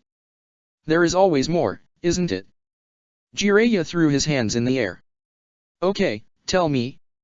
During the fight with Mizuki, Naruto tapped into the Nine Tails power. It wasn't enough to beat Mizuki, but it clearly changed him, and not for the better. Besides being more powerful, Naruto acted way more violent and reckless. Even feral, I should say. Jiraiya sighed, and leaned back on his chair. Yes, there was a chance that this could happen. The fourth used the Four Symbols seal since he wanted Naruto to use the power of the Kyuubi at some point in his life, otherwise he would have used another seal that would have completely isolated the beast from Naruto. This, however, had the downside that the Kyuubi has the ability to influence Naruto to some extent. According to what I could gather from other Jinchuriki, strong emotions are a good way to manifest the power of a tailed beast. If Naruto was angry with Mizuki for harming his friends. Yes, it looked to be the case when I arrived at the fight, Kurane confirmed. I did plan to train Naruto on how to use the power of the Kyuubi, Jiraiya mentioned. But I always kept leaving it for another time due to my fear of what could happen. Then the Uchiha revolt happened, and then I became Hokage, but I guess that I just can't keep putting this off any longer. By the way, I believe that I should have asked this the moment I became Naruto's sensei, but do you have any advice on what should I do if something like this happens again? Unless you're proficient with seal jutsu, or mind jutsu, I believe there's nothing you can do. But I will create a sealing tag that can suppress the Kyuubi's chakra, should Naruto ever lose control again. Good to hear that, Hokage-sama. Is there anything more you want to discuss with me? Kurane shook her head. If that's the case, then you're dismissed. End flashback. Alright Naruto, let's get down to business. I've been putting this on hold for far too long, but we can't afford doing that anymore. Today, we will attempt to control the Nine Tails chakra, the Sannin announced. Naruto taken aback. Really? Are you sure? Given what your sensei told me, yes, we have no other options. Sensing his godson's worry, he added, don't worry, I already have taken countermeasures in case anything goes wrong. Okay, what do we do? Naruto asked. First of all, let's sit down in front of each other, the Toad Sage instructed while both he and Naruto sat down. Now what? Now, close your eyes. Breathe and exhale slowly. Relax every muscle in your body. Gather all the chakra you can, but don't force it, let it flow instead. Empty your head of thoughts.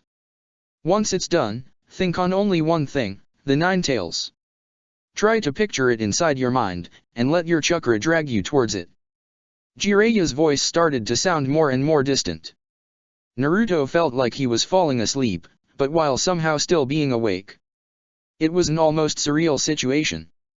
And to add to the weirdness, Naruto noticed that he was standing up, even if he didn't remember getting up. Confused, he decided to open his eyes. Much to his shock, the Jinchuriki wasn't in Training Ground 3 anymore with Jiraiya, but in what appeared to be a massive sewer. The floor was completely damp, yet Naruto didn't feel any wetness on his feet. There was nothing remarkable about that place, other than an equally massive gate that looked like the door of a prison. Cautiously, Naruto approached the jail gate. The distance between the bars was big enough for Naruto to slip between them, but he didn't want to get inside the cell. As he got closer, he could hear something rumbling in the back of the cell, where there wasn't enough light for the blonde to see. "Hello?" the blonde timidly called. "Is somebody there?"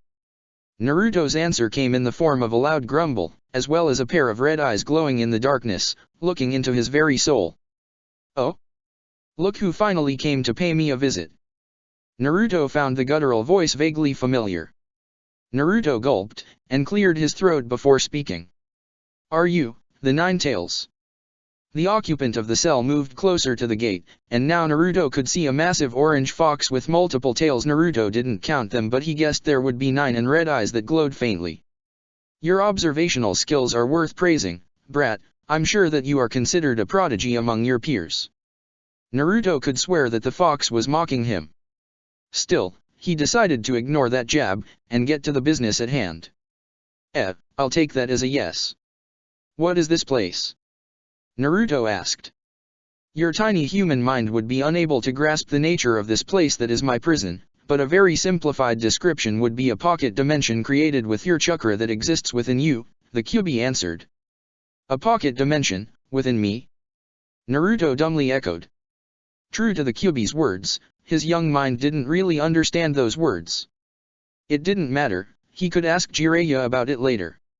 "While I'm flattered that you decided to come to see me after being together for so many years." The fox's voice was oozing with sarcasm. "Why are you here?" Naruto gulped once again. He wanted to ask the Kyuubi to let him lend its power, but he didn't know how to approach the topic. The sight of the strongest tailed beast was just too much for him, even if he was protected by the giant gates. I wanted to thank you for helping me back in the land of the rice fields." Naruto began. "Maybe a little flattery would help." The Kyuubi snorted. "Keep your gratitude for someone who appreciates it, brat. My intentions were far from altruistic." Naruto titled his head, a bit puzzled. "And why did you lend me your power back then, if you didn't want to help me?" "It was of my interest for you to remain safe." While there was a certain truth to that statement, it wasn't the whole truth. "I helped you because my chakra will slowly erode the seal that keeps me imprisoned, and your strong emotions allow me to pump more chakra into your body," the Kyuubi thought, but he obviously wasn't going to tell that to his jailer. "I presume that you didn't come here just to thank me, am I right?" Naruto cursed inwardly. Were his intentions so predictable? And no. "Since you helped me that time, and you're interested in my safety, could you lend me your power in the future? It could save my life again." The Kyuubi did an admirable job containing its rage and maintaining his composure. Those words had hit all the wrong buttons. Even if fulfilling that request would accelerate the tailed beast's escape, his hatred and pride, which it had plenty to spare, got the best of it. Still, it would give Naruto a piece of its mind. "So, this is it, right? In the end, it always amounts to the same. My power," the Kyuubi grumbled. "That's all what your bastard race wants. Power. Well, you know what? Forget about it. I won't be your slave anymore." "What do you mean by anymore?" Naruto asked. "That's none of your business, brat. Now get lost." "Me get lost? You said that this place is made of my chakra, hence I own it, meaning that I decide who stays and who leaves." The Kyuubi snorted, and chuckled. "So you prefer if it's me who leaves?" "That, I can do. Open these gates, and you'll never see me again." "Har har, you must think yourself so clever, right?" Naruto placed his hands on his hips. "Even if I'd love to get rid of you forever, I'm not going to let you out and kill more innocent people. None of your loathsome race is innocent." And I'm doing the world a favor by getting rid of you and your race. You're nothing but a plague upon this world. Naruto sighed in defeat. We're not getting anywhere. And you realized of that just now? Like I said before, you truly possess a privileged mind, the Kyuubi snarked. Will you stop with the sarcasm? It's annoying, Naruto protested. So are you. And riling you up is the only entertainment I had in decades, so humor me here. You know, I tried to be nice, but if you're going to be an ass and not cooperate with me then I'll take your chakra by force. You what? Wahahaha. That's a good one. The Kyuubi laughed uproariously. You're welcome to try anytime, brat. Dad told me other Jinchuriki can do that, so I don't know why I couldn't do it myself. And then we will see who's the one laughing. But for the time being, that one will be me, the Kyuubi retorted. Now leave. Naruto was about to retort, but he felt the floor below his feet disappear, leaving nothing but an empty void. Naruto screamed at the top of his lungs while he fell to his apparent death. Naruto, calm down. I'm here. The blonde opened his eyes, and realized that he was back in Konoha. Jiraiya was in front of him, grabbing him by his shoulders, with a panicked expression plastered over the Sannin's face. Naruto asked, confused, as he slowly inspected his surroundings. Naruto, are you okay? A concerned Jiraiya asked. Panting a bit, Naruto managed to articulate a sentence. What happened? I was going to ask you the same. I mean, you were sitting there doing what I was asking you to, then all of a sudden you starting yelling as if you were face to face with the fox itself. Because I was face to face with the fox. Naruto replied back. Jiraiya was taken aback. What? Did you see it for a second? No, I had a whole conversation with it, Naruto said, trying to sound unironic. Wait a minute, how much time passed since I was gone? None at all was Jiraiya's answer. How did you manage to talk with the Nine Tails in less than a second? That's the weird thing, from my point of view, I was gone for quite some time. That's strange, but not impossible. We still know very little about the chakra-created artificial dimensions. Maybe time passes in a different way there, Jiraiya guessed. Like, why everything sealed inside a scroll remains the same until it's unsealed. For example. So, tell me, did you find something during your talk with the Kyuubi? Jiraiya asked as he leaned forward. It's not that every day you could interact with a centuries-old demon. Yeah. That the Nine Tails is an asshole. Konoha Hospital. While Naruto had his less than friendly chat with his furry tenant, Hinata and Ino left the hospital after one of their lessons in medical ninjutsu with Tsunade. Thanks to the additional training they received from Shizen, Sakura and Karen progressed at a much faster pace than the rest of their classmates, and thus were moved to another class at another hour in which Tsunade taught them more advanced subjects in jutsu. And since Shino had left with the rest of his team on their first C-rank mission to Takigaku not long ago, that left only Hinata and Ino. Then again, none of them were complaining. That meant that Tsunade could focus entirely on the two of them, allowing them to progress at a faster rate, and in no point they'd be at the same level as Sakura and Karen. Or that's what Ino thought, until Hinata reminded her that Sakura and Karen also had Tsunade for themselves, plus Shizen as well. Man, this sucks. Then the gap between Forehead Girl and I will only get bigger and bigger. Just like her forehead. Ino protested.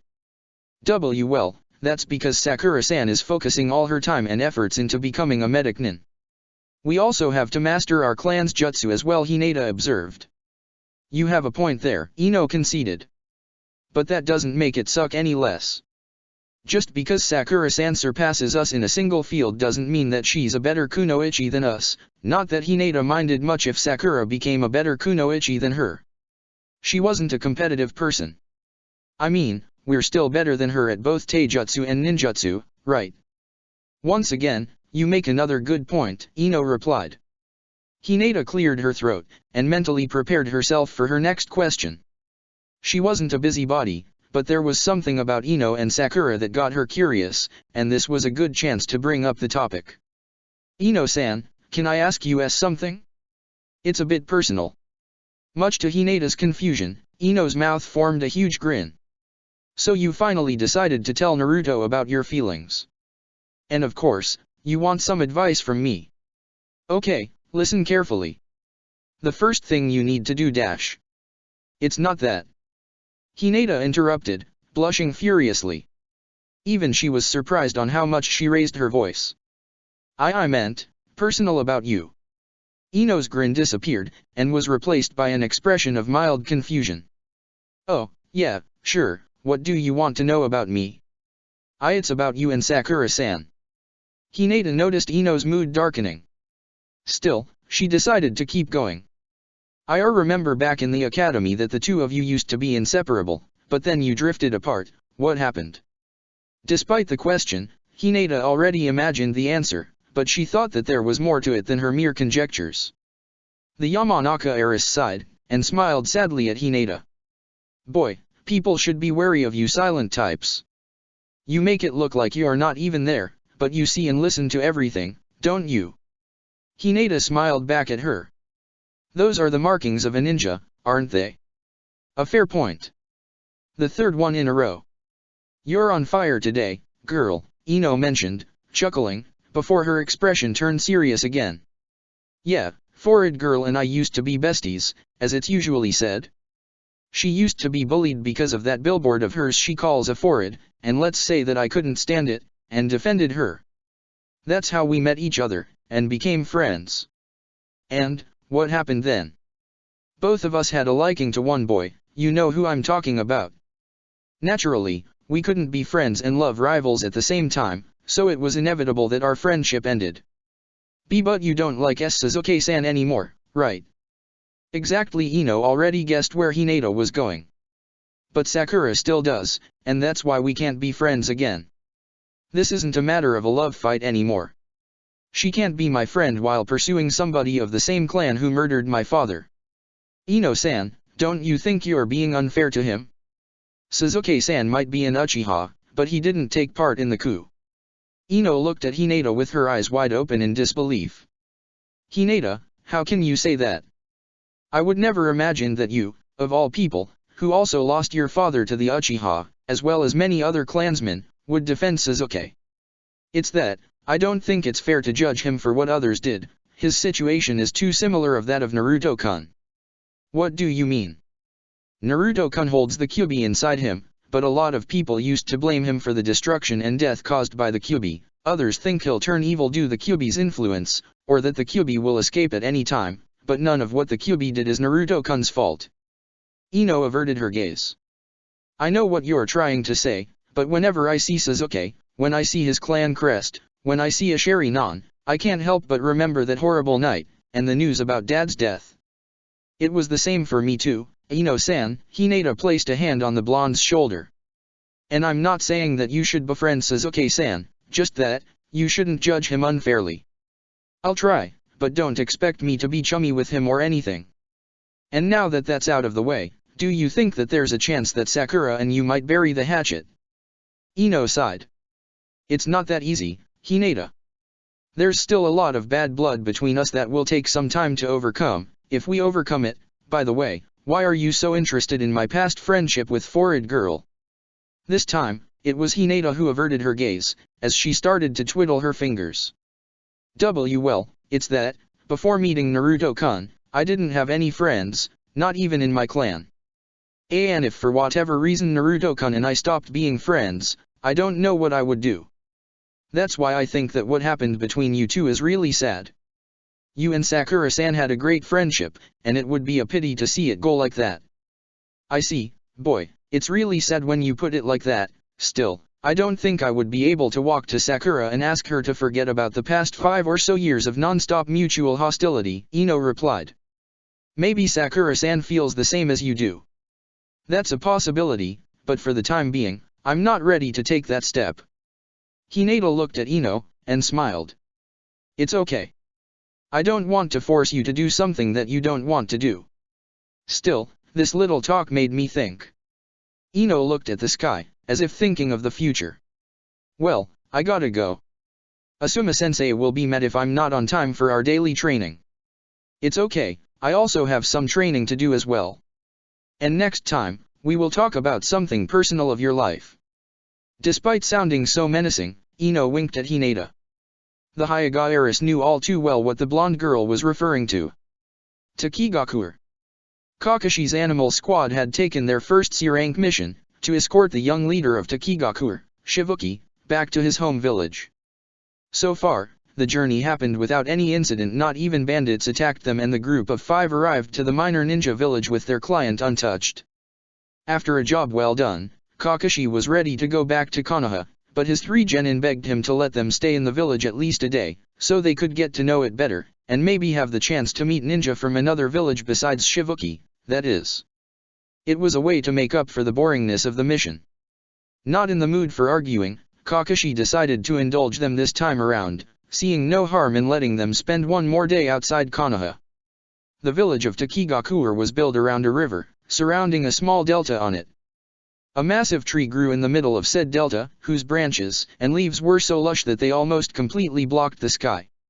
Not even the giant trees of Konoha's training ground 44, the infamous Forest of Death, were so big. The surrounding trees acted like a natural barrier around the village. The only way to access it was through an underwater cave system whose entrance was behind a waterfall, hence the village's name. This made Takigakure the only one of the hidden ninja villages who was actually hidden. Then again, it took no time for the genin to regret their plea, since they found that there was almost nothing to do there. And then they regretted voicing their complaints, as Shibuki, with Kakashi's approval, assigned them a D-rank mission, pick up trash from the water. Can somebody explain to me how we ended up doing a D-rank mission? We asked Kakashi-sensei to do this mission so we could stop doing those menial tasks, Tamaki complained as she picked an empty can from the river's shore. I believe that this is a hidden punishment for our behavior, first for asking him to stay here longer, and then for complaining once we got our request, Shino guessed. Ugh, another one. I wish Kakashi-sensei wasn't such a walking enigma. With all his hidden tests and underlying messages and whatnot, Kiba sourly commented. I wish that man went straight to the point just once. Kiba would never forget their true genin test, taking a couple bells from Kakashi. The whole point of the test was to use teamwork, but since there were only 2 bells, that meant that one of the genin would go back to the academy, which in his opinion discouraged teamwork. In the end, they passed when Kakashi gave them a second chance, which of course was another hidden test to see if Tamaki and Shino would share their food with Kiba, who ended up tied to a post when he tried to steal some of Kakashi's food, even when Kakashi forbade them to do so. Well, there's a reason he wears a mask, doesn't he? I think that guy likes to keep some mystery, Tamaki added. Besides, we are ninja.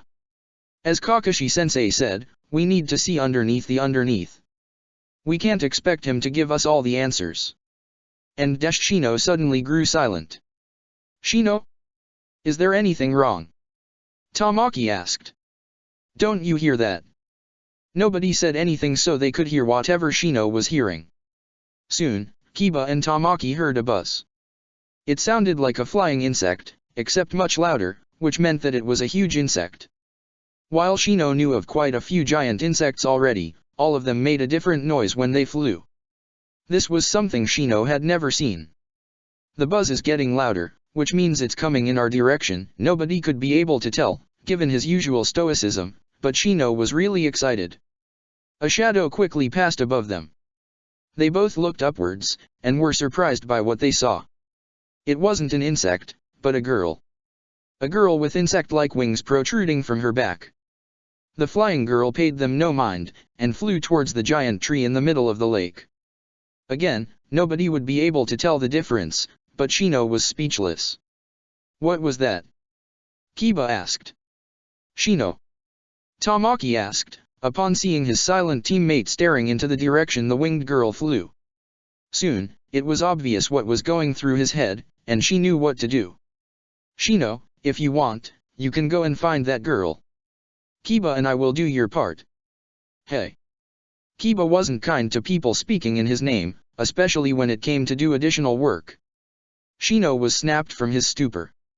No was his response. I would be a bad teammate and ninja if I left without doing my part of the job. While it is true that I wish to know more about that girl, I don't want to do it at your expense.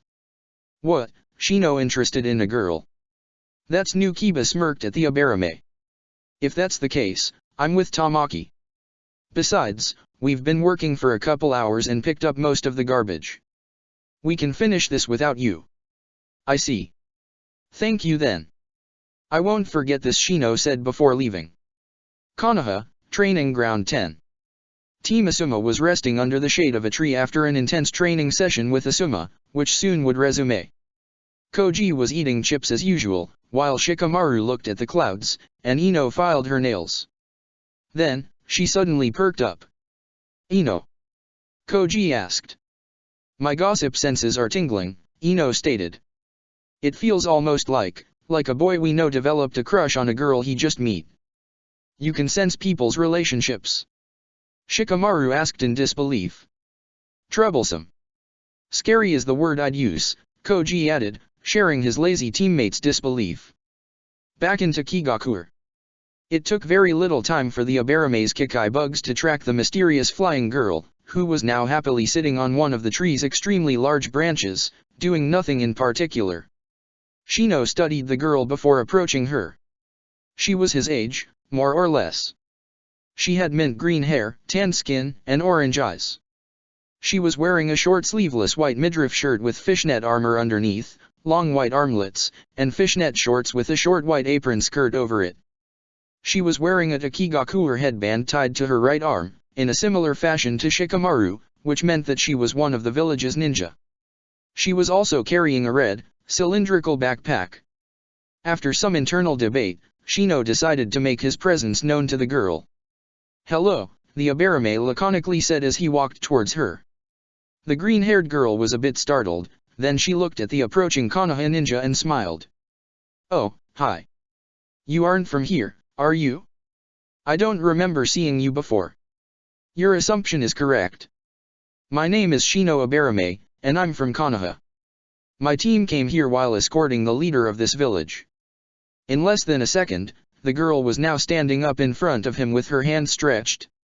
My name is Fu, and I'm from Taki, but you probably guessed that already, hee hee hee. Shino shook her hand, and noticed that for having such a petite frame, the girl was rather strong. Nice to meet you, Fu. By the way, not to be rude or anything, but this is my secret spot. How did you find it? The green-haired girl asked. I saw you flying towards this place, and followed suit, Shino explained.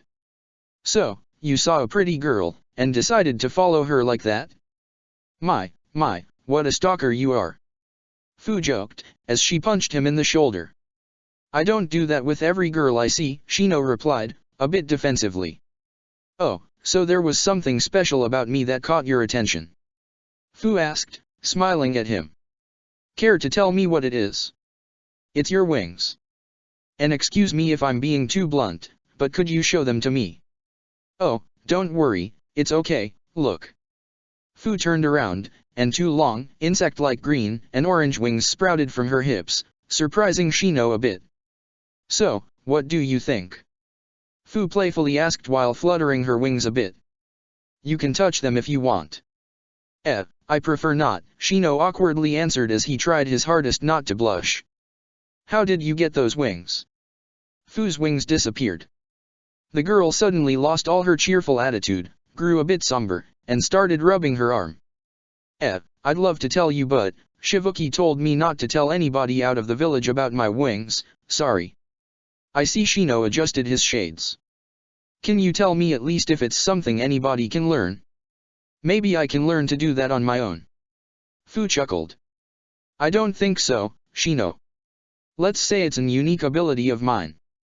So it's a bloodline limit. I understand then your leader's reservation about sharing those secrets with me. My apologies for asking. Fu started to smile again all of a sudden. It's okay. You know, you're the first one who showed any interest in my wings, which is kind of nice. Fu's cheerfulness was back in full force as well. I have an idea. I can give you a ride if you want. You don't appreciate how pretty Takigakure is unless you see it from a bird's eye view. No, it's okay, I prefer if hey. Before Shino could react, he found himself high in the air, with Fu's surprisingly strong arms grabbing him by his armpits. I know a lot of people are a bit afraid the first time they fly, but trust me, you're going to enjoy this. Fu assured.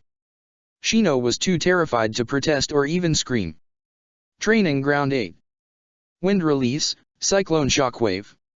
A tornado formed around Naruto, in a similar way to the wind release, wind wall, except that it also violently expanded outwards. Good job, Naruto, Kurane praised. Keep working, and you'll increase the radius of effect with each try. The Jonin then turned at Hinata, who nodded and made several hand seals. Lightning Release, Thunderbolt. Hinata released a myriad of lightning bolt branches from her fingertips, hitting the ground, setting the grass on fire while scorching some land. Nice one, Hinata. See? Now you have another ranged attack in case you're unable to reach an enemy in close combat, Kurane stated. Hinata merely nodded. Kurane looked at the last of her genin, Haku. The ice release user nodded, and made several hand seals. Demonic Illusion, Ice Prison. Kurane allowed the genjutsu to affect her, and she found herself suddenly trapped inside a block of ice that simply left her head exposed. The genjutsu only lasted a few seconds before Haku himself dispelled it. So, how was it? The execution was almost flawless, but I can't help but wonder why you modified the original jutsu. Kurane had taught Haku the tree binding death, one of her most used genjutsu. Besides ice fitting me better, I believe it was a good way to confuse my enemies. Since I use ice jutsu, my enemies wouldn't be able to differentiate which ones are real and which ones are illusions. Kurane nodded and smiled. Interesting reasoning, Haku. I applaud your inventiveness. Haku smiled back at her. I'm very glad to see how fast the three of you are progressing. I had my reservations at first, but now I believe that you're ready. Are ready for what, Kurane-sensei? Hinata asked.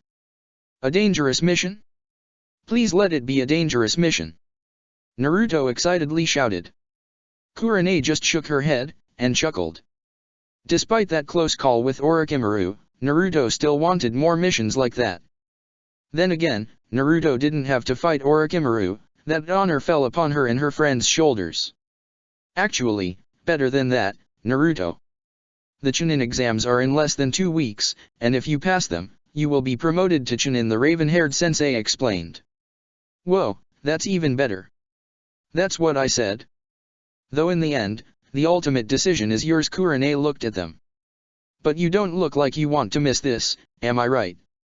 Does that mean that our other classmates will be taking the exam as well? Hinata asked. Kurane shrugged. That depends on their senseis, as well as themselves. If a Jonin sensei doesn't feel like their genin are ready, then he or she can ban them from taking the exam.